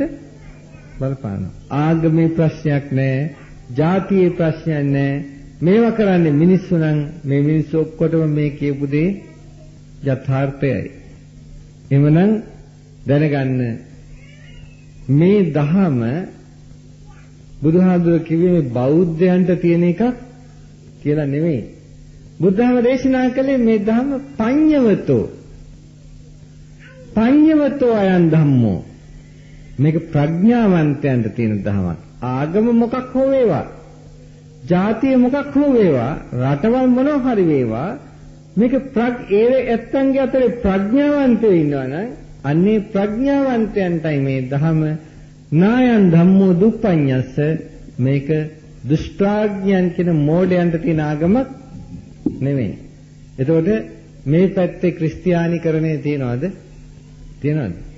දැන් යම් කිසි කෙනෙක් ওই මිනිසුන්ගෙන් කීයක් හරි අරගෙන টয়ලට් පෝච්චියක් හරි අරගෙන ක්‍රිස්තියානි වුණා නම් මොකෙද්ද? මෝඩෙද්ද ප්‍රඥාවන්තයෙක්ද? මෝඩේ. ඔයත් පරිස්සම් වෙන්න. ඔය ක්‍රිස්තියානිකරණය එකලා කෙලින්ම LTT ව්‍යාපාරයේ සම්බන්ධයි. ඉන්දියාවේ තමිල්නාඩු ප්‍රාන්තයේ මහා ඇමතිනි ජයලලිතා කෙලින්ම එල්ල කළා කිව්වා LTT එක කියන්නේ ක්‍රිස්තියානි සංවිධානයේ අවිගත් කණ්ඩායමයි කියලා. ඒක නෑ කිව්වේ නෑ ඒගොල්ලෝ. ඒකට විරුද්ධව කතා කරෙත් නෑ ජයලලිතාගේ වචන. මොකද ඒගොල්ලෝ කියන්නේ හේතු ඇතුව. ලංකාවෙත් ඒක හිමමයි ක්‍රියාත්මක වෙන්නේ. ඔය දැනගන්න ඔයගොල්ලන්ගේ ගම් ප්‍රදේශයේ කවුරු හරි ක්‍රිස්තියානි වුණා නම් එයා ඉදිරි අනාගතයේදී LTT සමාජිකයෙක්. ඔයගොල්ලන්ගේ පැත්තේ බෝම්බේ අටවන්නේ අන්න එයා. ඒක ගැන මතක තියාගන්න. ඒක දැම්මම මේ මිනිස්යාව ඒ උගුලෙන් ගලව ගන්න ගිහිල්ලා මේක තේරුම් කළා දීලා. උඹ රුපියල් ගානට මේක ගත්තද ඊගාවට උඹට වෙන්නේ මේක කරන්නයි උඹ ඔය ගත්ත එකට ණය ගවන්න වෙනවා කියලා. විනාඩි මේක හරි අවදානම් මේ පසුබිම. අනිත් එක ක්‍රිස්තියානියාගේ මේ මොනවද තියෙන්නේ? විනාඩි 1505 දී ලංකාවට ක්‍රිස්තියානිය දැනගන්න ලැබුණේ පරංගීන්ගෙන් ඊට පස්සේ ලන්දේසින් ආවා, ඉංග්‍රීසින් ආවා. ඔය පරදේශී ආක්‍රමණය සම්පූර්ණයෙන්ම හැදුවේ බුදුදහම නැති කළා දාන්න. මොකද ඒකට ලොකු තර්ජනයක් බෞද්ධ දර්ශනය. ඒගොල්ලන් තමන්ගේ ආගම අපේ ආගම කියලා කිව්වට බුදුදහම දිහා බලපුවම පේනවා මේක මැඩගෙන යන්න අපිට පුළුවන් කමක් නෑ, මේක වනසන්නට ඕනේ කියලා. ආගම වනසන්න බැරි හින්දා මිනිස්සු වනසන්න පටන් ගත්තා. බලෙන් මරලා මේ වගේ දරුපටව අරගෙන කපලා පෙති ගහලා සීතාවක ගඟට වීසි කරේ. අම්මලගේ බෙලි කපලා සීතාවක ගඟට වීසි කරේ. එහෙම කළත් සමහරට ගෙවල් ගිනි තිබ්බා, හරක බාන විනාශ කරා, හාමුදුරුවන්ව මැරුවා, තේවා ඔක්කොම පන්සල් වල නැති කරා, තහනම් කරා, බණහන ඒවා තහනම් කරා, දන් දෙන ඒවා තහනම් කරා, පන්සල් යන ඒවා තහනම් කරා, දුරාචාරය රට පුරාම පැතිරෙව්වා. මේ ඔක්කොමත් කළා. අවුරුදු 443ක් 1815 ඉඳන් 1948 වෙනකල් දල වශයෙන් ගත්තොත්, ආසන්න වශයෙන් ගත්තොත් අවුරුදු 450ක් මේ කාලය පුරාම මෙච්චර දේවල් කළත් ක්‍රිස්තියානි ආගමට හැරුණේ 4.5%. ඒ කියන්නේ අවුරුදු 100කට 1%ක්වත් නැති තරම්. එහෙනම් අවුරුද්දකට එකෙක්වත් ක්‍රිස්තියානි කරන්න බැරි වෙලා තියෙනවා. ඇයි එදා අපේ සිංහලයෝ උපාසක චණ්ඩාලියෝ නෙමෙයි. ඒගොල්ලෝ හොඳ උපාසක පදුමයන්, උපාසක නෙළුමක් වගේ අයතෝ. ඒගොල්ලෝ සිල්වත් බුදුහාඳුරන්ගේ දහමට ඉක්මවල යන්නක් මොකක්වත් නැහැ කියලා ඒගොල්ලෝ දන්නා. ඒගොල්ලන්ගේ අන්ධ විශ්වාස තිබුණේ නැහැ. ඒ නිසා ලේසියෙන් හරවන්න පුළුවන්කම ලැබුණේ නැහැ. හැරිච්ච කීප දෙනා හිටියානම් ඒ ඇත්තොත් බුද්ධ ආගමට වැඩිය ක්‍රිස්තියානි ආගම හොඳ හින්දා ක්‍රිස්තියානි වුණා නෙමෙයි. ඒ ක්‍රිස්තියානි මොකද? නිලතල වලට, නම්බු නාම වලට ඒවට තමයි ක්‍රිස්තියානි. බලන්න එහෙම සමහර ඒ තනතුරු නම්බු නාම ගත්ත ඇත්තන්ගේ අතීත ඇත්තන්ගේ සමහර ගෙවල් වල රදර ගෙවල් වල එහෙම ගහලා තියෙනවා ඒගොල්ලන්ගේ පින්තූර. කෝට් එක ගහලා බොත්තම් දාලා කඩු කස්පාන පැනඳගෙන ඒගොල්ලන්ගේ ඔළුවේ තියෙන පනාවකුත් ගහලා. කියලා නේද? ඒ පනාව මොකද්ද? මොකෙන් හදපු එකද? හරක් අං වලින් හදපු එකක්.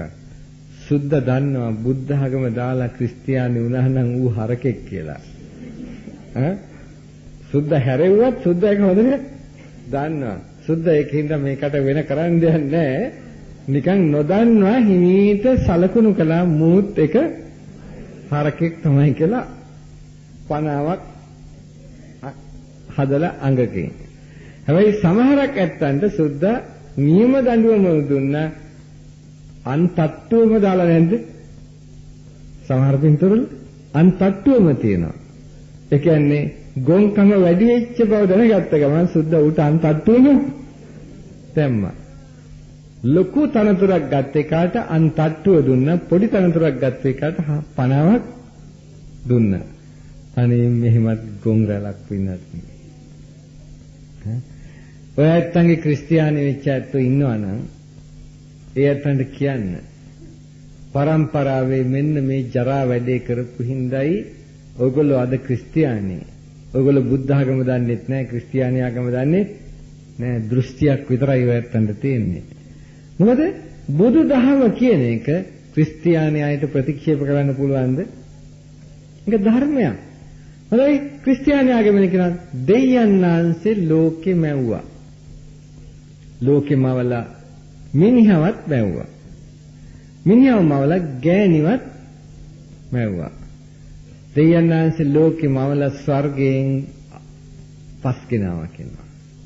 ස්වර්ගයෙන් පස් ගෙනලා මිනිහව මැව්වා. දැන් මිනිහා ගංගේ මොනවද තියෙන්නේ? කොහේ පස්ද? ස්වර්ගයේ පස් තියෙන්නේ. ස්වර්ගයේ පස්වලින් මිනිහව මවලා හැබැයි මිනිහට දැන් ගෑණියෙකුත් දෙන්න ඕනකම තිබුණා. දෙයයන් ආන්සේ ගෑණි මවා ගන්න බෑ ස්වර්ගයේ පස්වලින්. ගෑණි එසේ මෙසේ කෙනෙක් නෙමෙයි. දෙයයන් ආන්සේට ඕන විදිහට මවන්න බෑ. ගෑණි මාන්න බැරි වුණා. අන්තිම කල්පනා කොහොමද මේ වැඩේ කරන්නේ කියලා. දෙයනාංශ කරේ මිනිහව සිහි නැති කරා. සිහි නැති කළා ලෝකේ පළවෙනි ශල්‍ය කර්මය කළා. මොකටද? මිනිහගෙන් ඉල ඇටයක් ගලවන්න. දැන් දෙයියෝ තමයි දෙයනාංශේ ඉල ඇටයක් ගැලෙව්වා. ගලවලා එතෙන්ද මස් පිරෙව්වා. දැන් මිනිහගේ ඇට කීයද? ඇඟේ ඇට කොච්චර තියෙනවද? ඇඟේ ඇට කැලි කොච්චර තියෙනවද? දන්නේ නැද්ද? ඔය සෞඛ්‍ය විද්‍යාව එහෙම කියනකොට උගන්වන්නේ තමන්ගේ ගාව නේද ඇඟ තියෙන්නේ? ඕකේ තියෙන ඇට ටික දන්නේ නැද්ද?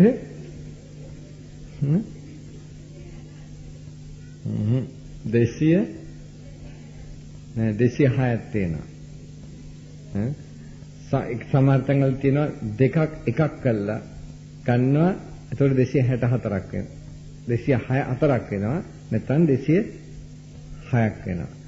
දැන් මේ ඇට කැබලේ 206ක් තියෙනවා. හැබැයි දැන් මිනිහට ඇටයක් අඩුයි පිරිමියට.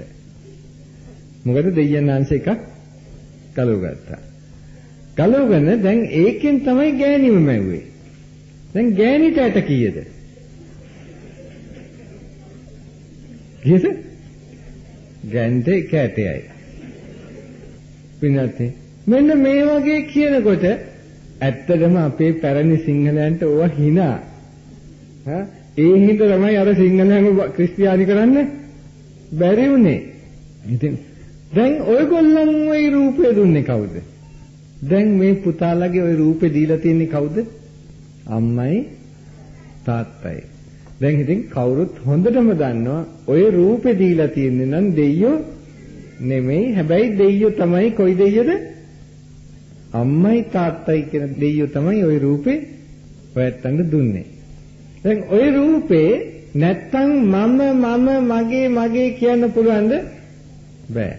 හැබැයි රූපේ විතරක් තියලා වේදනාව නැති වුණොත් මම මගේ කියන්න පුළුවන්ද? සැප වේදනාවක් දුක් වේදනාවක් වගේ වේදනා නැත්තම් මම මගේ කියන්න පුළුවන්ද? පුළුවන්ද බැරිද? බෑ. ඊට පස්සේ රූප සංඥා, ශබ්ද සංඥා, ගන්ධ සංඥා ආදී සංඥා ලැබිලා ඒවා විචාරණය කිරීමේ හඳුනා ගැනීමේ ලක්ෂණය නැත්තම් සංඥා විඥාන දෙක නැත්තම් මම මගේ කියන්න පුළුවන්ද? බෑ. ඒවා ග්‍රහණය කරන්නේ නැත්තම් තෘෂ්ණාවෙන් ගන්නෙ නැත්තම් මේක ක්‍රියාකාරීත්වයෙන් ඉදිරියට ගිහිල්ලා මම මගේ කියලා මේ සත්වයා කියන සම්මුතියේ ක්‍රියාකාරීත්වය හට ගැනීමක් තියනවද මම මගේ කියලා? ඒක වෙන්නේ නැහැ. දැන් වේදනා, සංඥා, සංඛාර, විඥාන කියන මේ හතරේ එකතුව තමයි නාම නැත්තම් හිත කියලා කියන්නේ. හිත විතරක් තිබුණාට සතෙක්ද? රූපය විතරක් තිබුණාට සතෙක්ද? සතෙක් වෙන නම් රූපයයි හිතයි දෙකම එකතු වෙන්න ඕනේ. දැන් රූපේ නම් අම්මගේ කුසට ගියා. හිත කවුද දුන්නේ? ඔන්න හිත ලැබිච්ච හැටි දන්නේ නැති හින්දා තමයි දෙයියෝ දුන්නා කියලා කිව්වේ. ඒ කියන්නේ කොහොම ආවද කියලා දන්නේ නැහැ. ඒකින්ද දෙයියෝ දුන්නා කිව්වා. හැබැයි දෙයියෝ දුන්නා නම් මේ ප්‍රශ්නේ වෙන්නේ නැද්ද බලන්න. හිතේ ආශාව ගන්න තණ්හාව නැද්ද?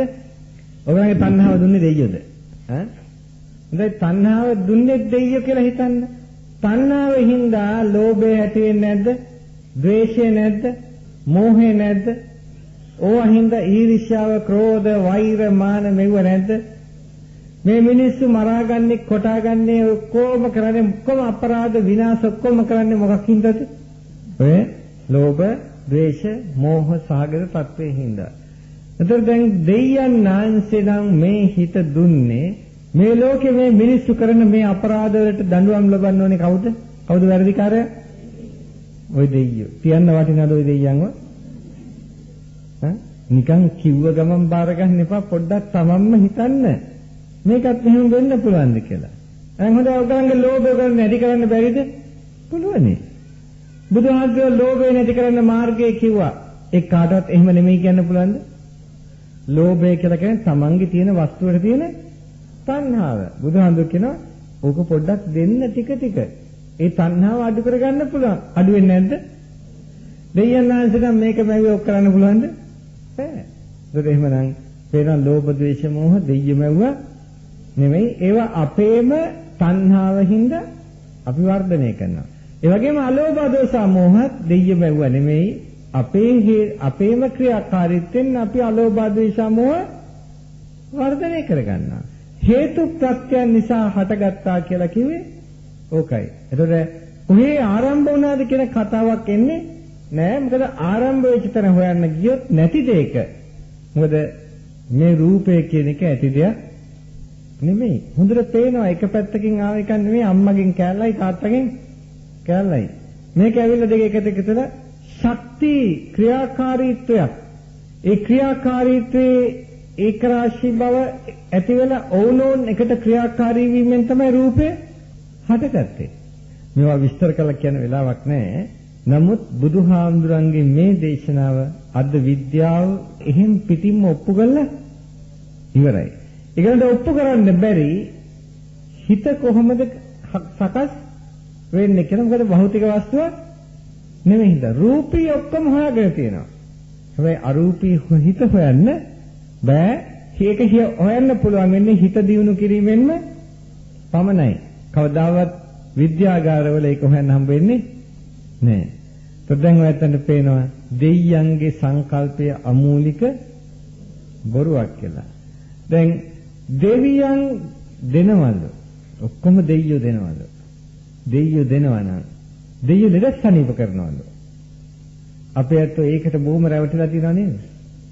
දෙයියෝ අන්ධයන්ගේ ඇස් පෙන්නනවලු. දෙයියෝ කොරුන්ට ඇවිද්දවනවලු කොරුන්ව කියලා නේද? පිළිකා රෝගීන්ව සනීප කරනවලු. ඔය ඇවිද්දපු එක කොරෙක්වත් කොරෙක් නෙමෙයි. ඔය හොඳට ඇවිදින්න පුළුවන් මිනිස්සු. ඔය මිනිස්සුන්ව හොඳට සල්ලි දීලා ගෙන්නලා එතෙන්දි තමයි කොර කරන්නේ. ඒ කියන තැනදී. එතෙන්දි කොර කළා හරි ගස්සලා අරිනවා. මොකද ඕස්ට්‍රේලියාවේ හොඳ ලස්සනට පෙන්වෝක වෙන හැටි. ඒකල ඕස්ට්‍රේලියාවටත් ඇවිල්ලා ඇමරිකාවෙන් ඇවිල්ලා මහා ওই ව්‍යාපාර තන්නේ කර කූට ව්‍යාපාර තියෙන්නේ. ඒ මිනිහා හොඳට හම්බ කරා. මෙහෙම හම්බ කරනකොටම හාහෝ ගාලා ශබ්ද ගියාම ජනමාධ්‍ය ගියා රූපවාහිනී මාධ්‍ය ගියා. එයා දන්නේවත් නැහැ එයා යන තැන්වල ඔක්කොම ටීවී කරලා ඉවරයි. වටා පිටා පරිසරයේ ඉඳන්. දැන් අපේ මාධ්‍යකාරයෙක් කියන ඒක විතරක් අල්ලගෙන ඉන්නවා. අර මිනිස්සු කියන්නේ එහෙම නෙමෙයි. සිද්ධ වෙන වටා පිටා ඔක්කොගෙම කැමරාව අල්ලගෙන ඉන්නවා. මොකද කරන්න ඕනේ කොහොමද මේක වෙන්නේ කියලා බලන්න. ඉතින් එක සැරේකදී අහුණා. එක කාන්තාවක් ඇවිල්ලා මේ සෙනඟ මැද්දෙන් කොරගගහ ආවා. ඇවිල්ලා හතෙන්ට ගියා සනීප කරන්න කියලා. දෙවියන් වහන්සේගේ නාමයෙන් සනීප කරන්න කියලා. ඊට පස්සේ යාඥා කළා වතුර ගහපුවම කොරබව ගියා. ඉතින් මෙයා හොන්දට ඇවිදගෙන ගියා සෙනඟ මැද්දෙන්. දැන් කාටවත් හරි සතුටුයි. හැබැයි ඊට පස්සේ කැමරාවේ පෙන්නනවා මේකත් බලමුද කියලා එහෙනම් අර කාන්තාව එනකොට කාර් එක ටිකක් එහා නවත්තන්න උනා. නවත්තලා එයා හොඳට ඇවිදගෙන ආවා. හැබැයි මේ ශාලාවට ඇතුල් වෙනකොට තමයි මෙයා කොර ගහන්න පටන් ගත්තේ. ඊට පස්සේ ශාලාවෙන් යනකොට කොර නැතු ගියා. මෙහිම නේද සනීප කරන්න කියලා ඇහුවා. රටින් පිට කරා. පහම යන්න කිව්වා. එක සැරයක් තිබුණා දෙවියන් වහන්සේට තාඩිය දාලා. ඉතින් පිනති මේ මිනිස්සු මේ අන්තවාදී නෑ කියන්න තියෙන දේ මොන දෙයියටත් මේ මිනිස්සු කියනවා. අරක ප්‍රවෘත්ති වලටත් දුන්න දෙවියන් වහන්සේගේ රූපය ඔක්කොම පෙන්නලා ඇඟේ දාඩිය දාලා දෙවියන් වහන්සේ. පහවදා ඒ රූප වාහිනී මාධ්‍යම ආයි කරකොල පෙන්නනවා. ඒකේ තිබුණ දාඩිය නෙමෙයි ඔලි ඔයිල් කියලා. තුන්වෙනි දවසේ පෙන්නනවා දෙවියන් වහන්සේ අතුරුදන් වෙලා කියලා එතනින්. කවුද අරන් ගියේ? දන්නවනේ දැන් ඇවිස්සෙනවා කියලා. අරන් ගියා. මින්නත් නේ. ඒ රටවල ඔකන අපේ රටේ ගොන් රැලක් ඉන්න උන් ඔක්කොටම රැවටෙනවා. දැන් අපිට මේ දරුවෙකුට අසනීප වෙනවා. මාරාන්තික ලෙඩක් හැදිලා. දැන් දොස්තර මහත්තයා කියනවා අමාරුයි කියලා. ඉන්නකොට අරගොල්ලෝ ඇවිල්ලා කියනවා ඔය කිව්වට අපිට පුළුවන් අපේ දෙවියන් ආංශයට කියලා සනීප කරලා දෙන්න කියලා. අකමැති වෙයිද? අකමැති වෙන්නේ නැහැ. එතකොට ඒගොල්ලෝ එලා දවස් කීපයක් යාඥා කරනවා. ඊට පස්සේ ළමයා ගෙදර අරන් ගියාම කියන අපි ගෙදෙට්ටම ඇවිල්ලා යාඥා කරන්නම් කියලා. එපා කියයිද? එපා කියයිද? නෑ. ඊට දවසක් යාඥා කරලා දෙනවා මේකේ හරියට ප්‍රතිඵල ගන්න නම් අපි පල්ලියටම එන්න ඕනේ. ඒකේ තමයි මේකේ හාස්කම තියෙන්නේ කියලා. යන්නේ නැද්ද? යනවා. දැන් පල්ලි යාඥා කරන ගමන් කියනවා මේකේ තාම ප්‍රතිඵල ලැබෙන්නේ නැත්තේ මේකනේ. ඔයගොල්ලෝ දැන් ආගම් දෙකක් නේ එකක්වත් විශ්වාස නැහැ මේකේ. ඒකින්ද දැන් මෙතෙක් කල් ලෝක කරා වැඩක් වුනේ නැහනේ. ඒකින්ද බුදු පිළිමේ පැත්තකට දාලා මෙන්න මේක කියලා පහනක් පත්තු කරලා එන්න කියලා. ඊට පස්සේ යන්නේ නැද්ද? එන්කන දැන් ඔයා හොඳ බැතිමත් කිතුණුවේ ඔයා මෙන්න මේ දැන් කුරුසේ දාගන්න කියපුවම දාගන්නේ නැද්ද? දාගන්නවා. හැබැයි මම මැරෙනවා. මැරිච්චාම ඉතින් අඬ කුරුසෙත් එල්ලගෙන ගෙදෙට්ට ගියනවා. දැන් ඉතින් හාමුදුරුවෝ එන්නේ පල්ලි ෆාදර් තමයි දැන් එන්නේ. ෆාදර් ඇවිල්ලා දැන් ආපහු දුක හිතෙන්නේ නැද්ද?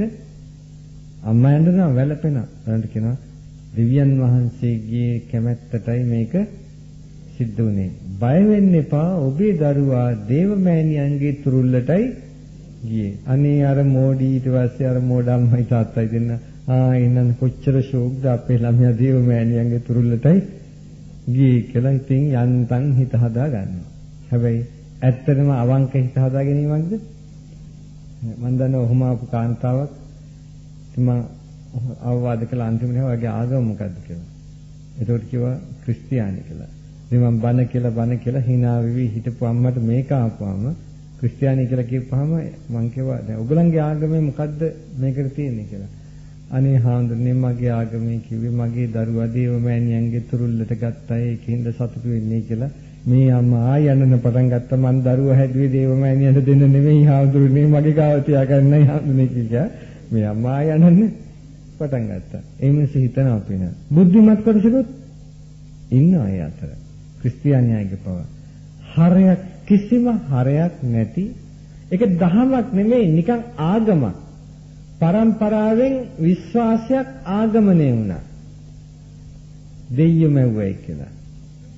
හැබැයි පරිස්සම් වෙන්න ඔය වත් ඉන්නවා අපේ මූදු කර පැත්තේ ක්‍රිස්තියානි මිනිස්සු මාළු අල්ලන කොච්චරනම් ඉන්නවද අන්ත දුප්පත් මිනිස්සු. ඔය එක ක්‍රිස්තියානි කාර්යයක් කරනද ඒ මිනිහෙකුට 7-5ක් දෙන්නේ. හරිද? කවුරක්වත් යන්නේ නැහැ. කිසි කෙනෙක් යන්නේ නැහැ. ඔක්කොම එන්නේ කාටද දෙන්නද? බෞද්ධයන්. දැනගන්න ඒ ක්‍රිස්තියානි වෙච්ච ඇත්තෝ ඔය මිනිස්සු ක්‍රිස්තියානි වෙච්ච ඇත්තන්ට දැන් ගිහිලා උදව් කරන්නේ නැත්නම් ඔය ඇත්තොත් ක්‍රිස්තියානි වුණාට පස්සේ උදව් හම්බෙන්නේ නැහැ. ඔය ඇත්තන්ට වෙන්නේ අරගොල්ලෝ මාළුව මරනවා වගේ ඔය ඇත්තන්ට කුකුල්ලු මරන්න වෙන්නේ. ඔය ඇත්තන්ට ඌරෝ ඊරියෝ මරන්න වෙන්නේ. යන්න අද දිඹුලාගල පැත්තේ බලා ගන්න පුළුවන් බෞද්ධයෝ කොහොමද කුකුල්ලු මරාගෙන ඌරෝ මරාගෙන ජීවත් වෙන්නේ කියලා. ක්‍රිස්තියානි කරන්නට අහු වෙනවා. ඒකින්ද පැත්ත ඔයත්න්ගේ සනුහරේට ගමට ආදරයක් තියෙනවනම් පැත්ත පලාතේ එන්න දෙන්න එපා. හැබැයි පොලිසියන්නත් එපා. පොලිසිය ගියට වැඩක් වෙන්නේ නැහැ. පොලිසියට කරන්න දෙයක් නැහැ.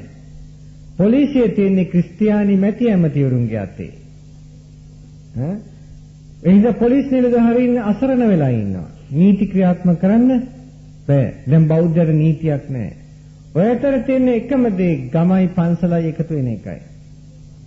එකතු කරලා ආපු ඇත්තන්ව පන්න ගන්න එකයි තියෙන එච්චරයි.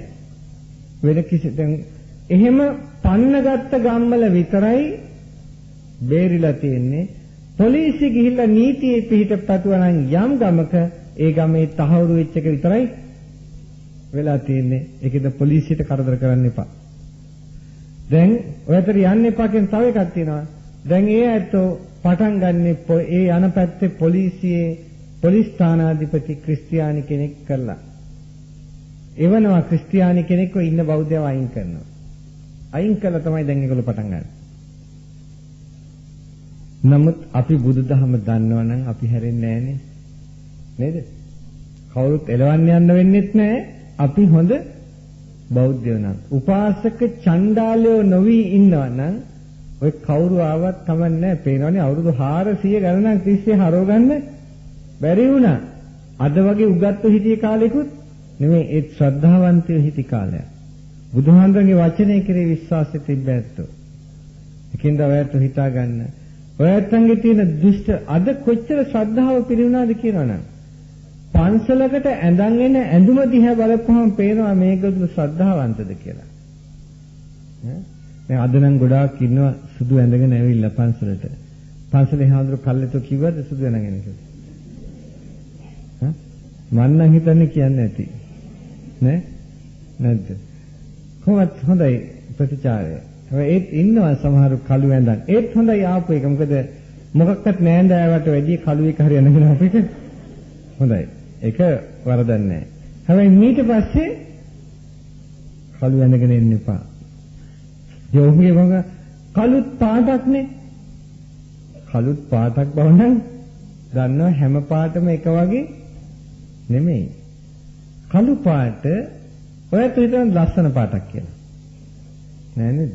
ලස්සන නෙමෙයි නම් අඳින්නේ. ඔය දන්නවනම් කළු පාට ලස්සන පාටක් නෙමෙයි කියලා අඳින්නේ. ඉක්මනට කිලිටු වෙන්නේ නැති හින්දා නේද? ඇත්තටම ඉක්මනට කිලිටු වෙන්නේ නැද්ද? ඉක්මනට කිලිටු වෙනවා. පේන්නේ නැහැ. පේන්නේ නැති හින්දා කිලිටු එක අඳින්න කැමැත්තක් තියනවද නැද්ද? තියෙනවා. ඒ කියන්නේ කිලිටු අඳින්න කැමති මොකද? කිලිටුට කැමති? පෙරේතයෝ. නැත්තම් ඌරෝ ඊරියොත් උනුත් කැමතිනේ. එහෙනම් කළු ඇඳුම කිලිටු වෙන්නේ නැහැ කියලා හිතාගෙන ඒකට කැමැත්තෙන් අඳින ඇත්තෝ මොකද? එහෙනම් අපේ ගෑනු මහ මල පෙරේතියෝ ටිකක් නෙමෙයිද? කළුවක් පොරෝගෙන ඉන්න. කළු පොරෝගත්තේ එකම නෙමෙයි කිලිටු මානසිකත්වය. බුදුහාමුදුරේ දේශනා කරනවා මේක බුදු වදනයි මගේ වචනේ නෙමෙයි. අත්තිකම්මං කන්නං කන්න විපාකං අත්තිකම්මං සුඛං සුඛ විපාකං කියලා කියනවා. මානිනී කළු කර්ම තියෙනවා කළු විපාක දෙන සුදු කර්ම තියෙනවා සුදු විපාක දෙන කර්මයේ පාඩක් තියෙනවද? කර්මයට පාඩක් තියෙනවද? නෑ එන් බුදුහාමුදුරේ කියව කළු කර්මයක් තියෙනවා කියලා. එහෙනම් මොන කර්මයක්ද? හොඳ කර්මයක්ද නරක කර්මයක්ද? කළු කියන්නේ කිලුටු කර්මයක්. එතකොට ඒ කිලුටු කර්මය කරන්නේ මොන මානසිකත්වයෙන්ද?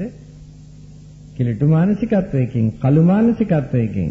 කළු මනස තියෙන කෙනා කැමැති පාට තමයි කළු පාට. ඔයත් කැමැති වුණත් අකමැති වුණත් මං කලින් කිව්වා හේතු ඒ අනුව ඔයත්න හොඳටම හිතා ගන්න පුළුවන් මනස සුදු නම් නෑ මනස කළුයි කියලා. නමුත් අපිට පුළුවන් ওই මනස සුදු කරන්න. විනතේ කොහොමරි මෙච්චර තනියම කෑ ගැහුවා එපා කළු අඳින්න කියලා. සාර්ථක කරලා නැද්ද?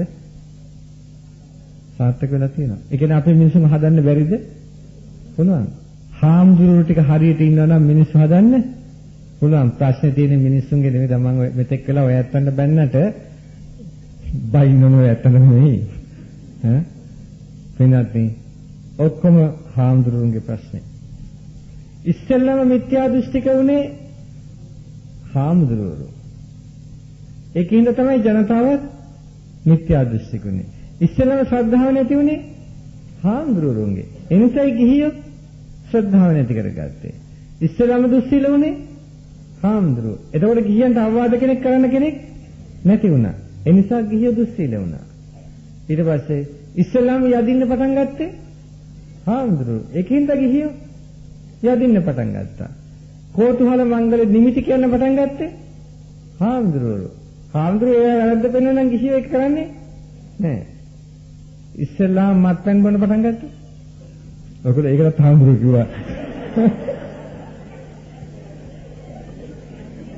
මම හිතුවා කියාගෙන නෑ ඒක කලේ හාමුදුරුවෝ නෙමෙයි. හරිද? හැබැයි දැන් ඒක නම් හාමුදුරුවන්ටත් උගන්වලා තියෙනවා ගිහියෝ. ඒක හාමුදුරුවන්ටත් උගන්වලා තියෙනවා. පින්වත්නි, නමුත් අර මානසික කෙලෙසීමට හේතු වෙන ඒවා නම් ඔක්කොම හාමුදුරුවන්ගෙන් තමයි ආවේ. හැම හාමුදුරුවන්ගෙන් නෙමෙයි. කලක් යනකොට යම් යම් හේතු හින්දා භික්ෂුන් වහන්සේලාගේ වැඩි පිරිසක් මාර්ගයෙන් පිටට පැන්නා. පිටට පැන්නේ 1956 පිටට පැන්නේ. හාමුදුරු දේශපාලන පක්ෂය කරගහගත්තට පස්සේ එතන ඉඳන් බුදුසසුනේ විනාශයේ පිරිහීම සිද්ධ වුණා. ඊට පස්සේ හාමුදුරුවන්ට බුදුසසුන නෙමෙයි ඕන උනේ. තමන්ගේ සසුන රැකීම පැත්තකින් තියලා හාමුදුරුවෝ උත්සාහ ගත්තේ තමන්ගේ පක්ෂය රකින්න. ඒකින්ද සම්පූර්ණ ජනතාවත් නමන් ගියා. හාමුදුරුවෝ සංඝයා වශයෙන් හිටියනම් අද මේ රටට මේ විපත වෙන්නේ නැහැ. සංඝයා වශයෙන් හිටියනම් දැන් සංඝයා කියලා මහා ලොකුට දානෙට ගියාම හාමුදුරුවෝ කියනවා සංඝ රත්නයට පූජා වේවා කියලා. කොයින සංඝ රත්නයක්ද දන්නේ නැහැ. හැබැයි සම්මුතිය ඔහේ තියෙනවා. නමුත් මෙහෙම දේශපාලනට බෙදෙන්න පුළුවන් ද හාමුදුරුවන්ට? පක්ෂවලට සංඝයාට? දැන් එතනින්ම සංඝකමක් බෙදෙලා ඉවරයි පින්නත්. කාටවත් තර්ක කරන්න බෑ ඒක එහෙම නෑ කියලා. සංඝයා කියන්නේ එකම පිරිසක්, පක්ෂවලට වෙන් වෙන පිරිසක් නෙමෙයි. දැන් බලන්න. එතන හොඳ දෙයක් කියන්න. පක්ෂවලට වෙන්වීමෙන් මහා අපේ මහානායක හාමුදුරුවෝ අපවත් වෙච්ච වෙලාවේ BBC ලන්ඩනේ අල්ලගත්ත ඒ වගේම හාමුදුරු කෙනෙක්. අල්ලගෙන ඒ හාමුදුරුවෝ කිව්වා මහානායක හාමුදුරුවන්ගේ සේවයක් වුණා තමයි ඒ ಜಾතිවාදී පසුබිමක් තිබුණා කියලා. එතකොට ඒ වුණාට මුළු රටම කොඩි ඉස්සුවා නේද? මුළු රටේම කොඩියක් ඉස්සුවා. ඒ කියන්නේ මහානායක හාමුදුරුවෝ ಜಾතිවාදී හින්දා වෙන්නේ නැති. එහෙනම් ඒ ಜಾතිවාදය නරක එකක්ද? කොඩියක් උස්සලා මහානායක හාමුදුරුවෝ පිළිගත්තා නම් ඒ පිළිගන්නේ මුළු රටම ආගම් ಜಾති ભેදයකින් තොරවම පිළිගත්තා. එහෙනම් ඒ ಜಾති ભેදේ ඒ ಜಾතිවාදේ නරක එකක් නෙමෙයි. එතකොට දැන් මේ සංඝයාගෙන් කෙනෙක් මේක කිව්වේ මොකක් හින්දාද? පක්ෂ දේශපාලනයේ හින්දා. සංඝයා පාවා දුන්න නෙමෙයිද? පාවා දුන්නා. විනති ඔය වගේ හාමුදුරුවෝ පාර්ලිමේන්තුවට යපු මිනිස්සු ටික තියන්න වටිනවද? බලන්න මොකෝ තත්ත්වය කියලා. කොහොමද ඉතින් ඔය ඇත්ත කොහොමත් හාමුදුරුවන්ට හරි නැතා හරි කතරේ ගැහුවේ ඒ වගේ ඇත්තන්ටනේ. බලන්න මැතිවරණයේදී හොඳ සදාචාර සම්පන්න මිනිස්සු තරඟ කළේ නැද්ද? ඒ මිනිස්සු නැත්තර නැති කියලා දැම්මේ නැද්ද? ඔක්කොම පෙරදුනා. කවුද පෙරදුවේ? සදාචාර සම්පන්න මිනිස්සු පෙරදුවේ. ඒ සදාචාර සම්පන්න මිනිස්සුට කිව්වා ඕක නෙමෙයි අපිට ඕනේ බේබදුකම. අපිට ඕනේ සූදුව. අපිට ඕනේ බොරුව. අපිට ඕනේ වංචාව. අපිට ඕනේ දුරාචාරය. අපිට ඕනේ අපේ කෙල්ලෝ ටික ගණිකාවන් බවට පත් කරන්න. අපිට ඕනේ අපේ කෙල්ලෝ විනාශ කරලා දාන්න. අපේ කොල්ල විනාශ කරලා දාන්න. අස්පන අපිට ඔක්කොම පෙනිපෙනි ඔයගොල්ලෝ කතර ගෙහුවේ නැද්ද? නැද්ද? ඔක්කොම ඇස් ඉදිරියේ පෙනිපෙනි කතර ගෙහුවේ නැද්ද? අද ඉන්නවා ඔයගොල්ලෝ බලන්න ටීවී එකදී චූටි කෙල්ලෝ හෙළුවෙන් නටන්නේ නැද්ද රූපවාහිනියේ? නටනවද නැද්ද? අම්මලත් බලාගෙන ඉන්නව නේද ඒකට? අම්මලට හරි ආසයි Tamange දුව හෙළුවෙන් නටනවා බලන් ඉන්න. ඒක හරි ලොකු දෙයක් අම්මලට. මොකද අම්මලත් ඒ જાතියෙම තමයි. අම්මල ටිකක් අර වැඩි හිටින්ද ඔක් කරගන්න බෑ. හැබැයි වෙනින් ක්‍රමයකට කරනවා. මං කියන්නම් කරන හැටි. දැන් වැඩිපුර කලිසම් අඳින්නේ කොල්ලොද කෙල්ලොද? කෙල්ලෝ. බව කෙල්ලොම දන්නවා. හැබැයි කොල්ලොත් කලිසම් අඳිනවා තමයි. කොල්ලෝ අඳින කලිසමේ කෙල්ලෝ අඳින කලිසමේ වෙනසක් නැද්ද? තියෙනවා. මොකද වෙනස? කොල්ලක් අඳින කලිසම ඇඟට තද වෙලා නැහැ. කෙල්ලෝ අඳින කලිසම හොඳට ඇඟට තද වෙලා. හැබැයි හරිනම් වෙන්න ඕනේ ඒකේ අනිත් පැත්ත නේද? නේද? වෙනවනම් ඒකේ අනිත් පැත්ත වෙන්න ඕනේ. මොකද කෙල්ලෝ අඳින කලිසම හොඳට ඇඟට තද වෙලා. ඇයි මේ කෙල්ලෝ ඇඟට තද වෙන්න මේ කියන්නේ? මොකද ඇඳුමක් අඳින්නේ යම්කිසි කාරණයක් සඳහා. එකක් මිලි ඇතිතෙන් වසා ගන්නට. අනිත් එක සීතෝෂ්ණයෙන් වැළකෙන්නට, මැසි මදුරු ආදීන්ගෙන් වළකින්නට, ලස්සන වෙන්නට. දැන් විශේෂයෙන්ම විලි ඇති තැන් වහගන්නටයි ඇඳුම අඳින්නේ. දැන් කොහොමදත් මේගොල්ලන්ට ඒකත් අවශ්‍යයි. දැන් මානසිකත්වයේ උද විලි ඇති තැන් වසාගෙන ඉන්න එක මේගොල්ලන්ට ටිකක් කරදරයක්. ඒකින්ද මේගොල්ලෝ අරගෙන ඉන්නත් බෑ. මොකද අරගෙන හිටියොත් කවුරුත් බලන්නේ නෑ. කොහොමද මේගොල්ලන්ට ඕනේ බලවන්න. ඉතින් ඒකින්ද මොකද කරන්නේ? අර විලි ඇති තැන් වහගෙන තිබුණත් මේ මට මෙහෙම ඒව මේ විදිහට තියනවා කියලා පෙන්නන විදිහට හොද්දට තද්ද කරලා කිටි කිටියේ ඇඟට අර ඔක්කොම නෙරලා එන්නට අඳිනවද නැද්ද? අඳලා තියෙනවා. මේ ඉස්සරහින් මෙහෙලා වාඩිලා හොද්දට අහගන්න. මේ ඔය තමයි.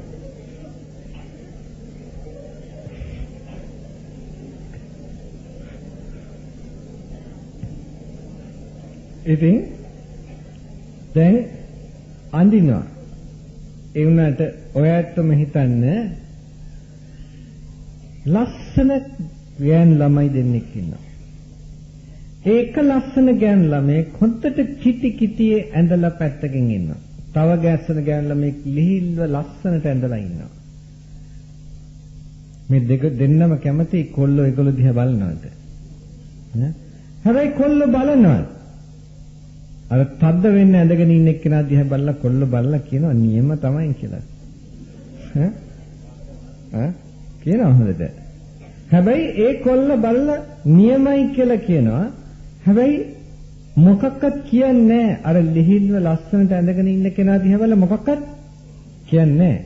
හැබැයි එහෙම මොකක්වත් නොකියුවත් අර කොල්ලගේ මනසේ මේ ගෑන් ළමයා කෙරෙහි ගෞරවයක් ඇති වෙනවද නැද්ද? අනිවාර්යයෙන්ම ගෞරවයක් ඇති වෙනවා. ඒ ළමයා කෙරෙහි ගෞරවාන්විත බැල්මක් ඇති වෙන්නේ ඇඳුමින් හින්දා. මේ ඇඳුමින් හින්දා කාමුක බැල්මක්. ඔය කාමුක බැල්ම තුල විනාශය නැද්ද? තියෙනවා. කාටද විනාශය? කෙල්ලටම විනාශය තියෙනවා. ගෑනු සංහතියට විනාශය තියෙනවා ඒකේ. පත්තර බලන්නකෝ. මොකද වෙලා තියෙන්නේ කියලා. දැන් අපේ කෙල්ල බලාපොරොත්තු වෙන්නේ පිරිමින්ගෙන් ගෞරව ලබන්නද නිന്ദා ලබන්නද? අසාරේ සාරමතිනෝ බුදුහාඳුරු කියලා තියෙනවා ලස්සනට. අසාරේම සාරේ කරගෙන තියෙන්නේ. සාරේ චාසාර දස්සිනෝ සාරදේ අසාරයි කියලා හිතනවා. කවදාවත් සාරත්වයකට පැමිණෙන්නේ නෑ ඒත්. ඒකට දැන් ඔයයන් තේරෙනවා අපි යන්නේ කොහෙද කියලා. ඊගාවට ඔය ගමන එතන වැඩි කල් යන්නෙත් නෑ කොහොමද? ඔය ගමන යන්නේ තව අවුරුදු 20යි. එතනින් නවතිනවා ඒ ගමන. ඒ ගමන නවතිනවා. ඒ ගමන නවතිනකොට ආයි සිංහලයෝ ඉතුරු වෙන්නේ නෑ ඔය සෙල්ලම් කරන්නට. ඔය අවුරුදු 20න් වල විනාශය නවත්තන්නට තව තියෙන්නේ අවුරුදු 1කමාරයි. ඒක නවත්ත ගන්නට. ඊළඟ ජනාධිපතිවරණය වෙනකල් විතරයි. ඒ ජනාධිපතිවරණයේදී UNP පෙරමුණ ওই දෙකෙන් මොකක් බලයට ආවත් ක්‍රිස්තියානිකරණය නවතින්නේ නැහැ. ඊළඟ එතන ඉඳන් අවුරුදු 6ක් යනකොට ඒ අවුරුදු 6 ඉවර වෙන්නේ සිංහලයාගේ කොන්ද දෙකටම කඩලා බිමට දාලා. ආයි නැගිටින්නේ නැහැ. එතකොට සිංහලියොත් අවසානයේ දැන්ට කඩලා ඉවරයි. පොඩ්ඩක් තනින් තන ඉතුරු වෙලා තියෙනවා. කොහොමද කඩලා දානවා. මොකද කඩලා දාන්න සිද්ධ වෙනවා. ඒගොල්ලන්ට ඒක කරන්න තු රටේ බලය තියාගන්න බැරි වෙනවා. ඒගොල්ලෝ රට පාලනය කරන්න ඕනේ ඔය මිෂනාරි ආධාර දෙන රටවල් වලට යට වෙලා. අවුරුදු 50ක් ඔයගොල්ලෝ ණයට කෑවා. දැන් අවුරුදු 50ක් ණයට කෑවා. ඔය ඇඟවල වල දුවන ඔක්කොම ණයට අරන් තියන්නේ සේරම. කාගේ ණය කාපුවද? පිටරටවලින් ණයට කාපුවා. හැම මැතිවරණයකදීම ඔයගොල්ලන්ට මැතිවරණ පොරොන්දු ඉෂ්ට කළා ලාභයට දෙන්න, ණයට දෙන්න, නිකන් දෙන්න. අර මිනිස්සු පිටරටවල හිඟමනේ ගියේ නැද්ද නායකයෝ? ගිහලා ණය ගෙනාවා. ඔය ගත්ත ණය ගෙව්වද? නෑ. මේ පැටි රුපියල් ලක්ෂයක් ණයයි හැම කෙනෙක්ම ලෝකෙට. ආසන්න වශයෙන්. දැන් මේ අවුරුද්දෙත් ණය ලැබෙනවලු රුපියල් කෝටි 45000කට වැඩිය. කවුද ඒ ණය ගෙවන්නේ? කවුද ගෙවන්නේ? මේ දරුවෝ ටික ගෙවන්න ඕනේ. ඔයත්තන්ට ඔළුවක් නැද්ද? දරුවෝ ටික ගෙවන්න ඕනේ කියන්නේ? ඔයගොල්ලෝ ගෙවන දරුවෝ ඉන්නවද? දරුවෝ ඉන්නවද ගෙවන්න?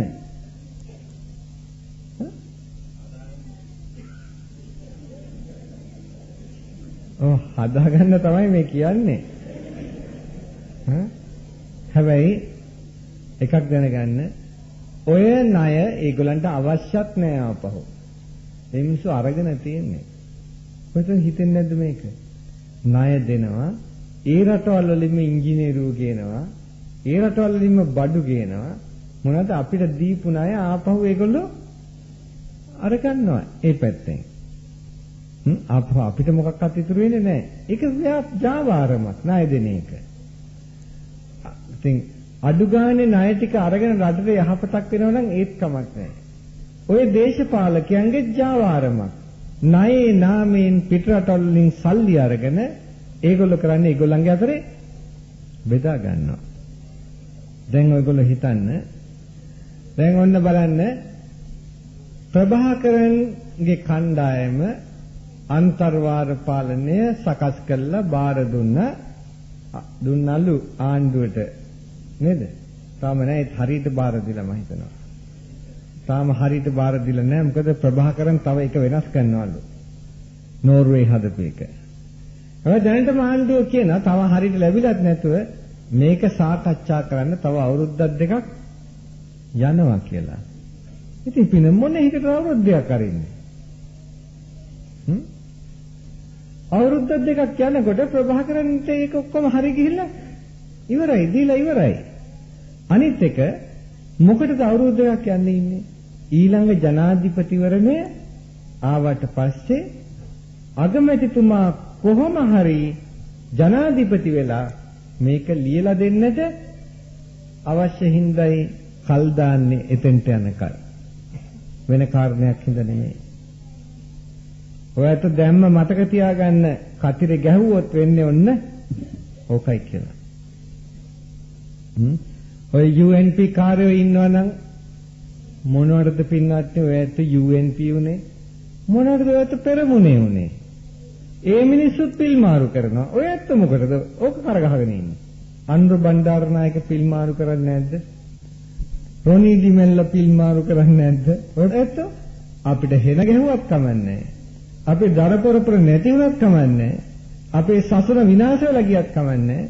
සංස්කෘතිය සදාචාරයට හෙන ගැහිනොත් කමන්නේ. අපිට ඕනේ UNP. අපිට ඕනේ පෙරමුණ. මහා මන්ද බුද්ධික රැලක් නෙමෙයිද? ඔය ඇත්තම තමන්ගේ හිතට එකඟව හිතලා බලන්න ඔය ඇත්ත කවුද කියලා. ඔය මන්ද බුද්ධික රැලට අයිති නැද්ද ඔය ඇත්ත කියලා. මං කියන්නේ ඔක්කොම අයිති කියලා. හැබැයි තොප්පි හරිනම් දාගත්තට වරද්දක් නෑ. වඳුරු දාගත්තම හොඳයි. දැන් දැනගන්න පින්නත් නේ අපිට ඇයි මම තව අවුරුදු 20යි කිව්වේ? ඔයගොල්ලෝ දන්නවද?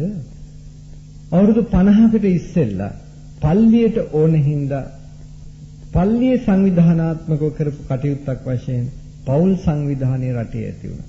ඒ පෞල් සංවිධානය ඇති කරේ ලංකාව දේව රාජ්‍යයක් බවට පත් කිරීම අරමුණු කළා. මොකද සිංහල බෞද්ධයන්ගේ පවුල්වල දරුවෝ වැඩි වුණොත් කවදාවත් රට ක්‍රිස්තියානි කරන්න බෑ. බෞද්ධ ප්‍රමාණය වැඩි වෙනවා.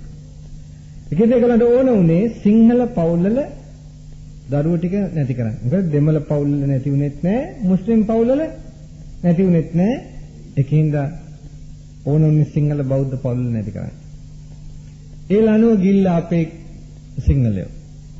පහුගිය දවස්වල මුස්ලිම් මහත්මයෙක් කියලා තුනා. ඔයගොල්ලෝ අපිට බයින්න එපා. ඔයගොල්ලෝ ආණ්ඩුවේ කියන හින්දා පවුල වඳ කළා, දරුවෝ වඳ කළා. දැන් අපිට බයින්න එපා. අපි ආණ්ඩු කරන දේවල් ආණ්ඩු කියන දේවල් අපි කරේ නෑ. ඔයගොල්ලෝ හිතලා බලලා දරුවෝ ටික හදන්න පටන් ගන්න දැන්වත් කියලා හිතේ. ඒ මුස්ලිම් මහත්මයෙක් කියලා තියුනේ. අවුරුදු 50ක් තිස්සේ දරුවෝ වඳ කළා. ඒ වඳ කරපු රැල්ලේ පහුගිය අවුරුදු 20ට, ඒ කියන්නේ 1981 ඉඳලා 2001 වෙනකල් සිංහලයන්ගෙන් වඳ වෙලා තියෙනවා. අවුරුදු 18න් පහළ ජන කොටසේ 20%කට වැඩි. එහෙනම් ඉස්සරහට කොච්චර වඳ වෙයිද? ඒ අවුරුදු 20ට 20%ක් නම් ඔයත් හිතන්න එපා. ඔය කියන සිංහලයෝ ටික ඉන්නවයි කියලා 74%ක්ද 69%ක්ද බෞද්ධ ඉන්න එකට නෑ. එහෙම බෞද්ධයෝ නෑ දැන්. ඒ සිංහලයෝ ඔක්කොම අඩු වෙලා දැන් තියෙන්නේ. අවුරුදු 20ට එහෙම වුණා නම් ඊට ඉස්සෙල්ලා අවුරුදු වල ඒ අවුරුදු 30 කොච්චර වෙලා ඇද්ද? ඔන්න බලන්න මෙහෙම හිතන්න. 1981ට යන්න 81 ඉඳලා 2020ට එන්න අවුරුදු 40යි. ඒ අවුරුදු 40 යනකොට 1981 අවුරුදු 40 එක්කෙනාව ගන්න. එයාගේ ඉඳන් උඩට හිටපු ඇත්තෝ ටික ගන්න. 40 45 50 60 ඒ හිටපු අය. ඒ කට්ටිය ඔක්කොම 2020 වෙනකොට මොකද වෙලා තියෙන්නේ? කොහෙද පදිංචි වෙලා තියෙන්නේ? ඒගොල්ලෝ ඔක්කොම පරලව. ඒගොල්ලෝ පරලව යනකොට කෝ ජනතාව දැනගන්න 2020 වෙනකොට ඡන්දයක් පාවිච්චි කරන්න ඉතුරු වෙන්නේ සිංහලයන්ගෙන් 40%ක ප්‍රමාණයක්. මේ ඔයගොල්ලන් කරන හපංකම මේ. එහෙනම් කෙලින්ම මේ රටේ ජනාධිපති මුස්ලිම් එක්ක දෙමළ. ඒ වුණාට පස්සේ කවදාවත් ආයි මේ රට හම්බ වෙන්නේ නෑ. මේ දරුවන්ට පුතාලා හොඳට දැනගන්න දුවලා ඔයගොල්ලන්ට මේ රටේ ජීවත් වෙන්න ඕනේ නම් තව අවුරුදු 20කින් පස්සේ ඔයගේ නම මොකක්ද? ඉස්සුරු. ලස්සන නම. හැබැයි ඔයාට ওই නම අයිති වෙන්නේ බලන්න. ඔයාට වෙන්නේ මොකද්ද? ඔයාගේ අපිටම වලිසිංහ ආරච්චිගේ ඉස්සුරු පෙරේරා මොකක් හරි ඇති. එහෙම කියමු අපි. ඔයාට මේ වලිසිංහ ආරච්චිගේ කෑල්ල තියාගන්න පුළුවන්. ඉස්සුරු පෙරේරා කියන කෑල්ල තියාගන්න හම්බ වෙන්නේ නෑ. ඒකට එකතු කරන්න වෙනවා මොහමඩ් ලෙබ්බේ කියලා. එහෙම නැත්තම් රස්සාවක් නෑ. එහෙම නැත්තම් දරුවන්ට ඉස්කෝල නෑ. එහෙම නැත්තම් උසස් තනතුරු නෑ. අනිවාර්යයෙන්ම මේ ළමයට බුද්ධ ආගමක් දන්නෙත් නෑ. අම්මලා තාත්තලා එහෙම එකක් කියලා දුන්නෙත් නෑ. බුදුදහම කියන එක දැනගෙන ආගමත් මාරු කරන්න බෑ. මලක් කිව්වොත් එහෙනම් ජීවත් වෙන්න වෙන්නේ අර ගොල්ලන්ගේ වහල්කම කරගෙන. වහල් භාවය කරගෙන. මුස්ලිම් ඇත්ත වැරදිකාරයෝද? වැරදිකාරයෝද? දෙමළැත්ත වැරදිකාරයෝද? නෑ, ඒගොල්ලන්ට දොස් කියන්න බෑ. ඒගොල්ලන්ට දරු පරපුරක් ඉන්නවා. ඒගොල්ලන් රටක් අවශ්‍යයි. ඒගොල්ලෝ ඒ සඳහා උත්සාහයෙන් වීර්යයෙන් කටයුතු කරා. ඒගොල්ලෝ ඒක දිනාගත්තා. සිංහලයන් තමන්ගේ රට ඕන කරලා තිබුණෙත් නෑ. තමන්ගේ පරපුර ඕන කරලා තිබුණෙත් නෑ. දරුවන්ගේ යහපතක් අවශ්‍ය වෙලා තිබුණෙත් නෑ. සිංහලයෝ කාලකන්ණි වගේ බේබදුකම් කර කර සූදු කෙලකල සිගරට් බිබී හිටියා. සිගරට් බිබී දරු පරපුර අන්ත ලෙඩුන් බවට පත් කළා. තනද සිගරට් එකෙන් තනි කර මේ සම්පූර්ණයෙන්ම විනාශය, දැඩි විනාශයක් සිද්ධ වෙනවා සිගරට් එකෙන්. මේ ඉන්න අම්මලා ගොඩාක් රීරියකාගේ පහරට ලක් වෙලා ඉන්නේ. රීරියකා ගහපු ඇත්තෝ ඉන්නේ ගොඩක්. ඔය අම්මලා. බලන්න ගහලාද නැද්ද කියලා? මම නම් දන්නවා ගහලා තියෙන රීරියකා. හුඟක් දෙනාට හැමෝටම නෙමෙයි. කවුද රීරියකා කියන්නේ? ඔය අම්මලා සිගරට් බොන මිනිහත් එක්ක බුදිය ගන්නවා නම් ඒ බුදිය ගන්නේ රීරියකත් එක්කලා තමයි. මොකද රෑ එළි වෙනකල් අර මිනිහාගේ සිගරට් විස කවුද උරන්නේ? ගෑණි. ඒ විස ඔක්කොම ගෑණිගේ ලේ ටික නරක කරනවා. මොලේ පිළිකා, ලියුකේමියා, පෙනහළු පිළිකා දෙනවා දිගට හරහාට. ඔය පුතාලගේ තාත්තලා සිගරට් බොනවද? ඔය පුතාගේ තාත්තා සිගරට් බොනවද? පින්නත් මේක හොඳ ප්‍රතිචාරයක්. දැන් මම ගොඩාක් අහනකොට මේ පොඩි දරුවන්ගේ තාත්තලා දැන් සිගරට් බොන්නේ නෑ. කලාතුරකින් කෙනෙකුගේ තාත්තා කෙනෙක් තමයි සිගරට් බොන්නේ.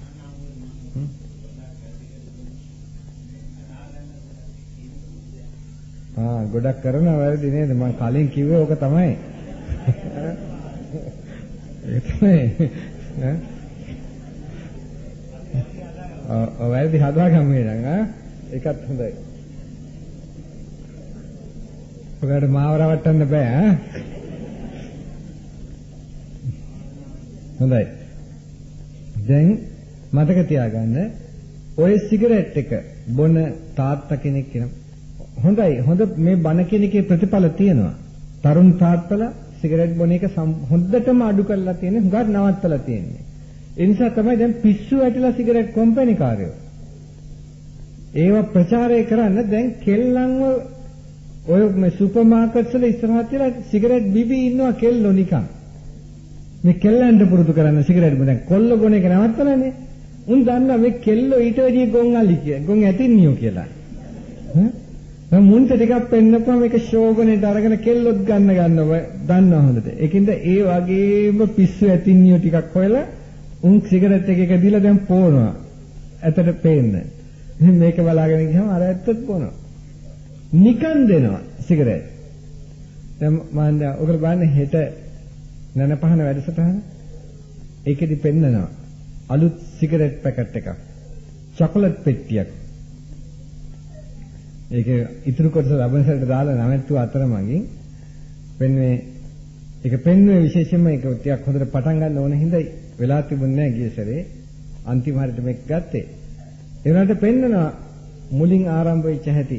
දැන් මේගොල්ලෝ මොකද්ද මේ කරන්නේ කියලා.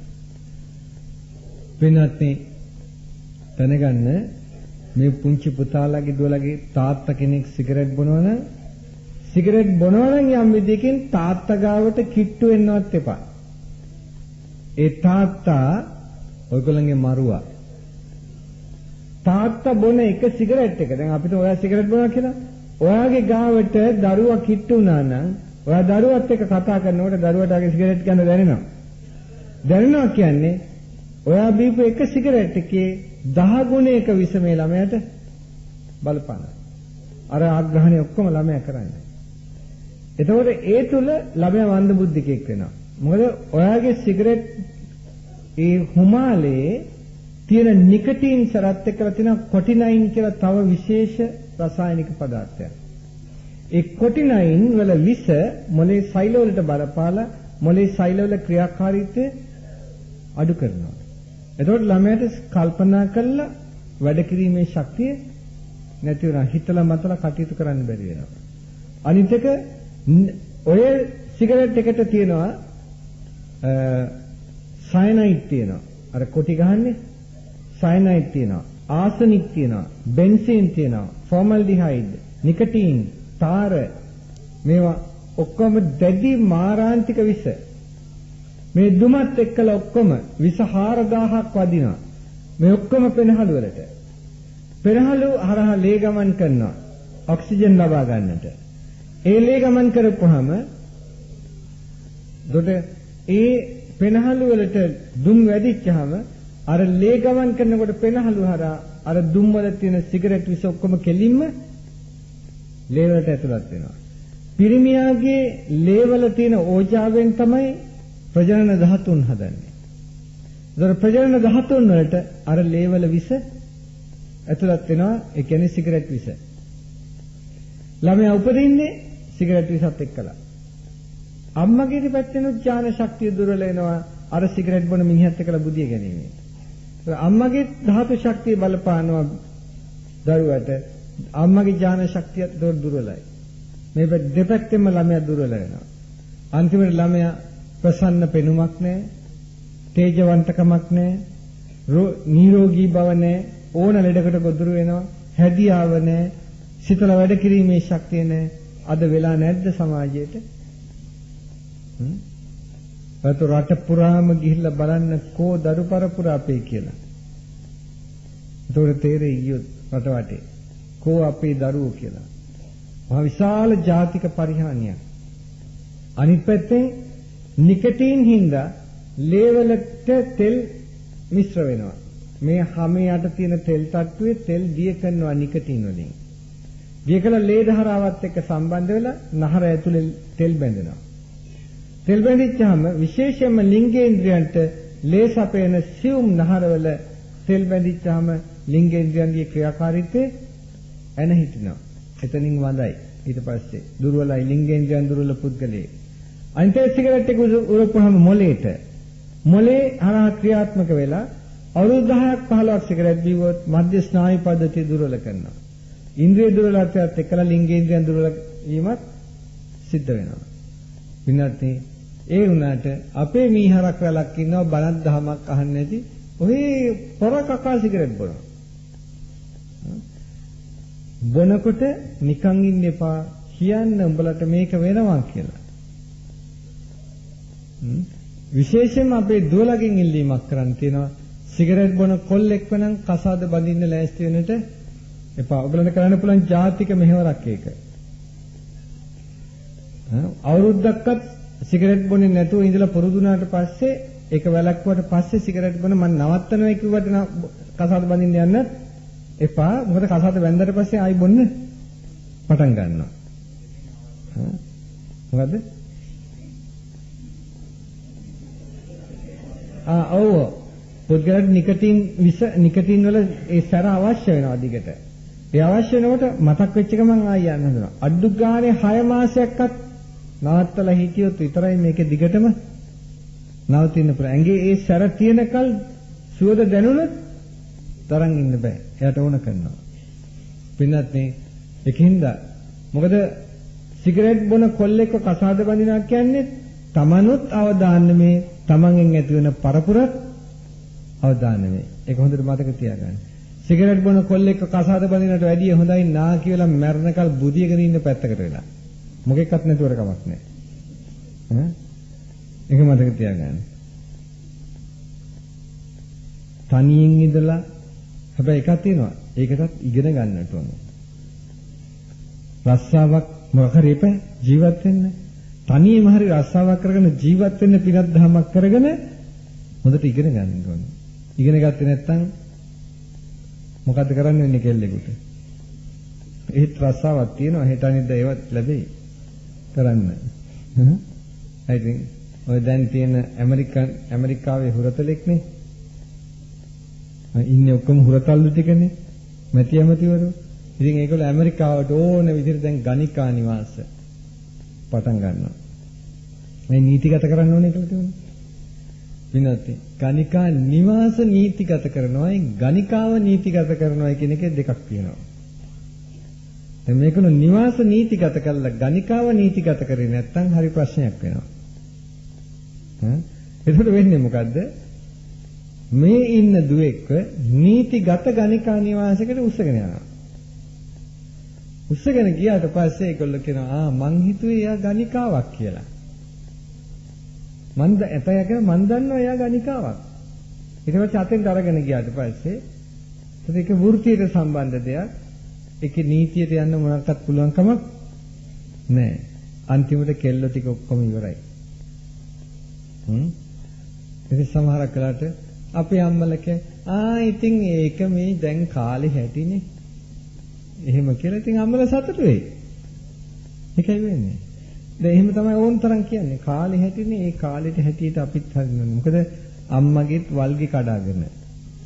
අම්මා හිතනවා මගේ වල්ගේ කඩාගත්තා වගේ දුවගේත් කඩාගත්තට කමක් නැහැ. ඒක තමයි නියම ක්‍රමය කියලා. හොඳට දැන් ඔය සමහර ඉස්කෝලවල තියෙනවා. නෑ ටීචර්ස්ලා කියනවා මේ පුංචි කොල්ලෝ මේ වගේ කෙල්ලන්ට ලියුම් ලියලා අහුවෙලා. ඉතින් ටීචර්ලා අම්මලා තාත්තලා ගෙන්නනවා. ඉතින් අම්මා තමයි එන්නේ දුවගෙන තාත්තට එන්න දෙන්නේ නෑ. අම්මා ඇවිල්ලා ටීචර් කියනවා අම්මා ආපුවම මෙන්න මෙහෙම ප්‍රශ්නයක් තියෙනවා පොඩ්ඩක් දරුවට අවවාද කරන්න කියලා.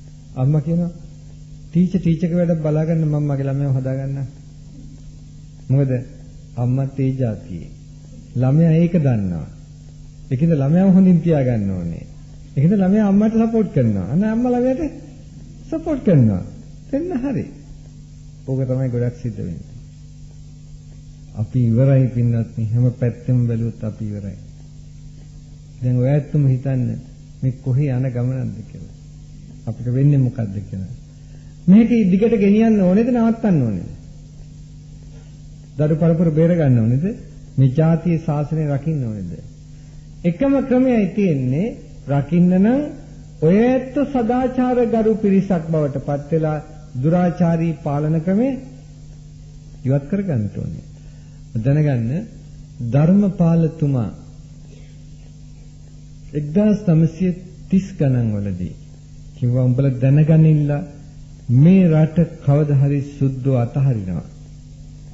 මේ රට දාලා යනකොට උන්ගේ දරුවෝ වගේ කළු සුද්ධෝ ටිකක් මේ රටේ බිහි කළා. උන්ට තමයි මේ රටේ පාලන බලය බාර දෙන්නේ. එතෙන් පටන් උන්ට ආගමක් જાතියක් නැහැ. පරපුර විනාශ කරන ඒවා ඔක්කොම කියනවා. දැන් බලන්න ඒක හරියටම හරි ගියේ නැද්ද? සුද්ධ මේ රට දාලා යනකොට ඊට පස්සේ රටේ ආගමැති වෙන්නේ කවුද? ඩී.එස්. සේනානායක. ඩී.එස්. කියන්නේ මොනවද? Don Stephen. කළු සුද්දෙක් නෙමෙයිද? Don Stephen Senanayake. කළු සුද්දෙක් නෙමෙයිද? ඊට පස්සේ Dudley Senanayake. Shelton Dudley Shelton කළු සුද්දෙක් නෙමෙයිද? ඊට පස්සේ John Kotelawala. Sir John Kotelawala කළු සුද්දෙක් නෙමෙයිද? ඔව්. ඊට පස්සේ ආයි කවුද? Bandaranaike. Solomon West Ridgeway Dias. එතකොට ඒ කළු සුද්දෙක්. ඊට පස්සේ සිරිමාවෝ රත්පත්ති පරම්පරාවේ. සිරිමාවට ජාතික හැඟීමක් තිබුණ නැද්ද පොඩ්ඩක් හරි? අන්න සිංහල වෙච්ච එකේ ගතියද.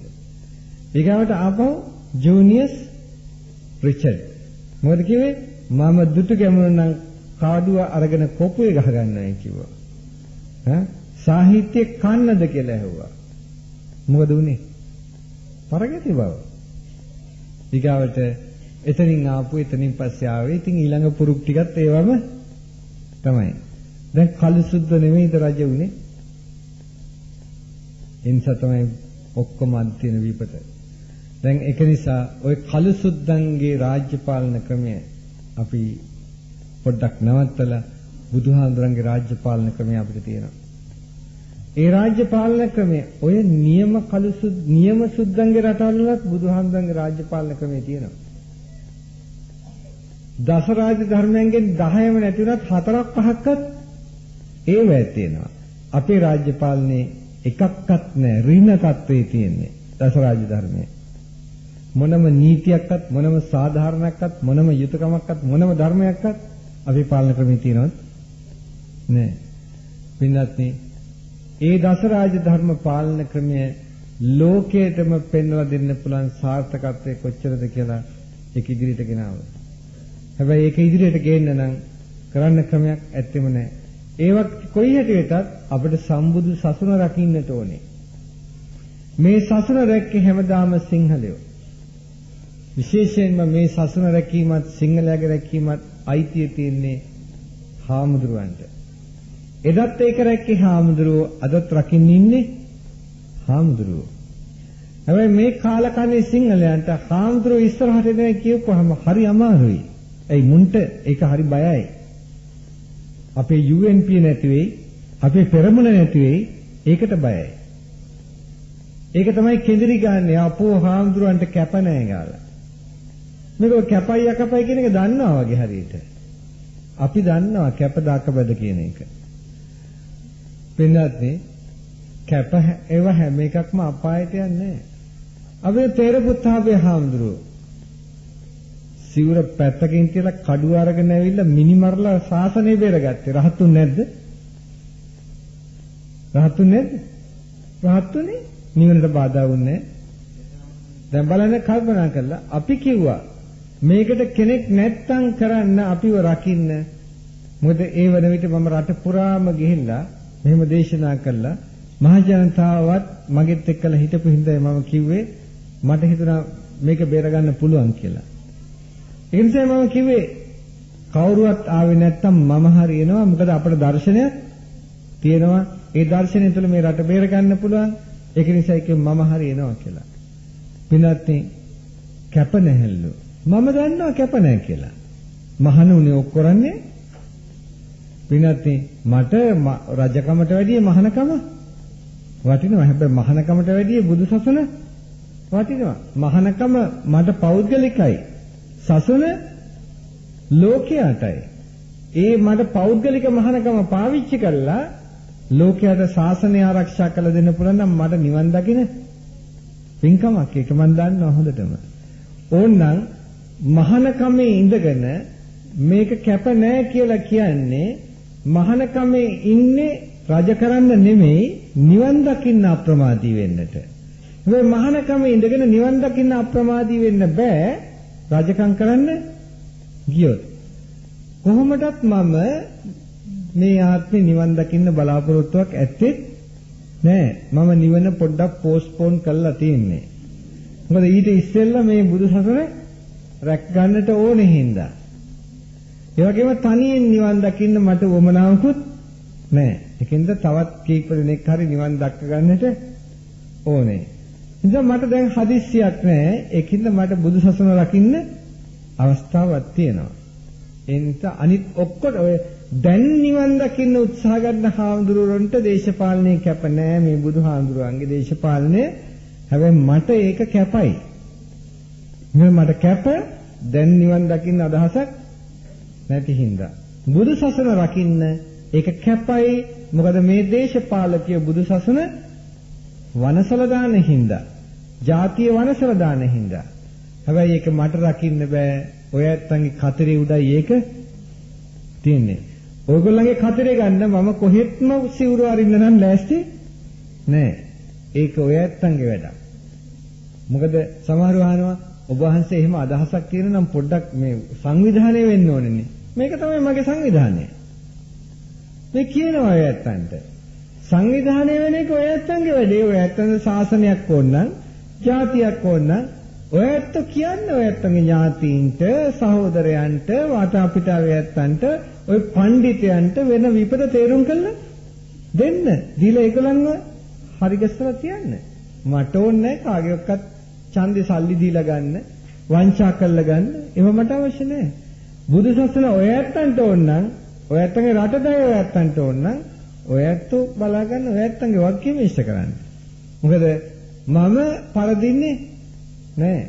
මට මගේ මහානකම තියෙනවා. එහෙනම් මට තියෙන්නේ ඔය ඇත්තන්ගේ ශාසනය එපා නම් මට තියෙන ශාසනයෙන් ඊට පස්සේ මම ප්‍රයෝජන ගන්න එකයි තියෙන්නේ. ඔය ඇත්තන්ට එපා නම්. ඒක ඔය ඇත්තන්ගේ වැඩ. කිඳ පින්නත් ඔය උපාසක චණ්ඩාලත්වයේ අයින් කළා දාලා ඔය කාලකන්ණි යදිල්ල පැත්තකින් දාලා පංච දුස්චරිතේ අයින් කරලා පංච සුචරිතේ පිහිටන්න. බුදුහාමුදුරුවෝ කියනවා පංචිල් ටික රැක්කොත් ඔය ඇත්තන්ට මහා භෝගස්කන්ධයක් ලැබෙනවා. කීර්ති ප්‍රශංසා ලැබෙනවා. බුද්ධිමත් ඕන තැනකට යන්න පුළුවන්. සිහිමුලාවේ මැරෙන්නේ නැහැ. මැරලා හොන්තනක උපදිනවා. පංචිල් රැක්කොත් මේ ආනිසංස පහ තියෙනවා. පංචිල් රැක්කොත් සතර සතිපට්ඨාන වැඩෙනවා. පංචිල් රැක්කොත් සතර ඍද්ධිපාද වැඩෙනවා. පංචිල් රැක්කොත් සතර සම්‍යක්ප්‍රධාන වීර්යය වැඩෙනවා. එහෙනම් ලෞකික ආනිසංසත් තියෙනවා, ලෝකෝත්තර ආනිසංසත් තියෙනවා. ඔයාලට මේ දෙකම එක විට ලැබෙනවා පංචිල් ටික හරියට රකින්නවා නම්. පංචිල් රැක්කේ නැත්නම් බුද්ධිය හීන වෙන බව කිව්වා. එහෙනම් ඒ බුද්ධි හීනත්වයේ හේතුවෙන් තමයි අද මේ தත්ත්වය අපිට ඇවිල්ලා තියෙන්නේ. ඒකින්ද බුද්ධි වර්ධනයේ ඉස්සෙල්ලා අවශ්‍යයි.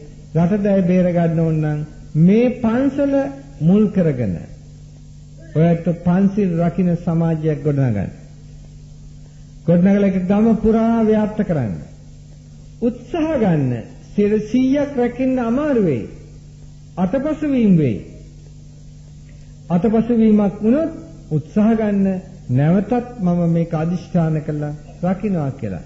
මාස 3ක් උත්සාහ ගන්න හොඳට පංචිල් රකින්න කෙනෙක් වෙන්නට පුළුවන්. ඒකින්ද මේ පුංචි පුතාලට වැඩිහිටියන්ට හැම කෙනෙකුටම මේක කරන්න පුළුවන් දෙයක්. පින්වත් මේක අදිෂ්ඨානයෙන් කළ යුතු දෙයක්. ඒ වගේම දැනගන්න මේ ගමන යන්නට අපිට ජනමාධ්‍යකුත් ඉදිරි අනාගතයේදී අවශ්‍ය වෙනවා. දැනටම අපි පටන් ගන්න තියෙනවා ජනවිජය පත්තරේ. ජනවිජය පත්තරේ අපි මේ වගේ ධර්ම දේශනා කරන තැන්වල තමයි ජනතාවට හඳුන්වලා දෙන්නේ. කැමති කෙනෙකුට පත්තරේ ගන්න පුළුවන්. හැබැයි ගැනීම නෙමෙයි වැදගත් වෙන්නේ. ඒක අරගෙන ඔය ඇත්ත පත්තරේ සමාජිකත්වයක් ලබන්න 6 මාසෙක හරි අවුරුද්දක හරි ගාස්තුව ගෙවලා. එතකොට ගෙදරටම පත්තරේ ගෙන්න ගන්න පුළුවන්. ඒක කූපනයක් තියෙනවා. ඒ කූපනේ පුරවලා ඒක ඉතින් ලිපිනේට යවන්න. එතකොට ගෙදරටම පත්තරේ ගෙන්න ගන්න පුළුවන් වෙනවා. මේක අපි යන ගමනට ඔයත් දෙන ලොකු පිටුවහලක් ශක්තියක් මේ දායකත්වයේ ලැබීම. දැන් ඉතින් මේ ශ්‍රවණය කළා වූ ධර්ම ජීවිතයට සම්බන්ධ කරගන්න. කියලා නැවත නැවත හිතන්න, නැවත නැවත අනුන්ට කියන්න කියලා ඒ අත්ංවත් මේ තමන්ගේ පසුබිමට යොදන්න. යොදලා හොඳ සදාචාර සම්පන්න රටක් ගොඩනගලා මතු පරපුර සමුද්දිමත් පරපුරක් බවට පත් කරන්න ආරක්ෂා වූ පසුබිමක් ඇති කරන්නේ නැත්තන්ට දෙමාපියන් වශයෙන් වැඩිහිටියන් වශයෙන් අදිෂ්ඨාන කරතෝ කටයුතු කරන්නට හැමදිනාටම ශක්තිය ධෛර්යය ලැබේවා, තෙරුවන් සරණ වේවා කියලා ප්‍රාර්ථනා කරනවා. විනත්නි මේ ධර්මයේ ශ්‍රවණය කළ නිකන් යන්න එපා. අදිෂ්ඨාන කළා යන්න මෙතනින්. මේ ධහමට අනුව පිළිපදිනවා කියලා ඉදිරියේදී. ඒ වගේම පන්සලත් එක්කලා සම්බන්ධ වෙන්න අදිෂ්ඨාන කරන්න. නැත්තම් මේ මිෂනාරි ආක්‍රමණයට විරුද්ධව ඒකට මුහුණ දෙන්න අපිට පුළුවන් වෙන්නේ නැහැ. අනිවාර්යයෙන්ම පන්සලත් එක්කලා එකතු වුණොත් ඔය ඇත්තෝ ඒ ආක්‍රමණයට මුහුණ දෙන්නට අපිට පුළුවන්. පන්සලත් එක්ක ශක්තිමත් වෙන්න. පන්සලේ හාමුදුරුවන්ගේ පොඩි අඩුපාඩුකම් ඇති තරුණ හාමුදුරුවන්ගේ. ඉතින් ඔක්කොම හොයන්න ගියොත් එimhe අපිට ආරක්ෂා වෙන්න හම්බ වෙන්නේම නැහැ. ඔය ඇත්තෝ පන්සලට ලං වෙන තරමට හාමුදුරුවන්ට ඒක ලොකු ශක්තියක් ලැබෙනවා. හාමුදුරුවොත් ආරක්ෂා වෙනවා. හාමුදුරුවන්ට ලොකු මහානකම පිළිබඳ ලොකු ශක්තියක් ලැබෙන්නේ දායකයෝ හාමුදුරුවට ඉන්නවනම් පමණයි. ඔය ඇත්තෝ සතුට වෙන්න අද ඊටාම සාර්ථකව පින්කම සිද්ධ කරා.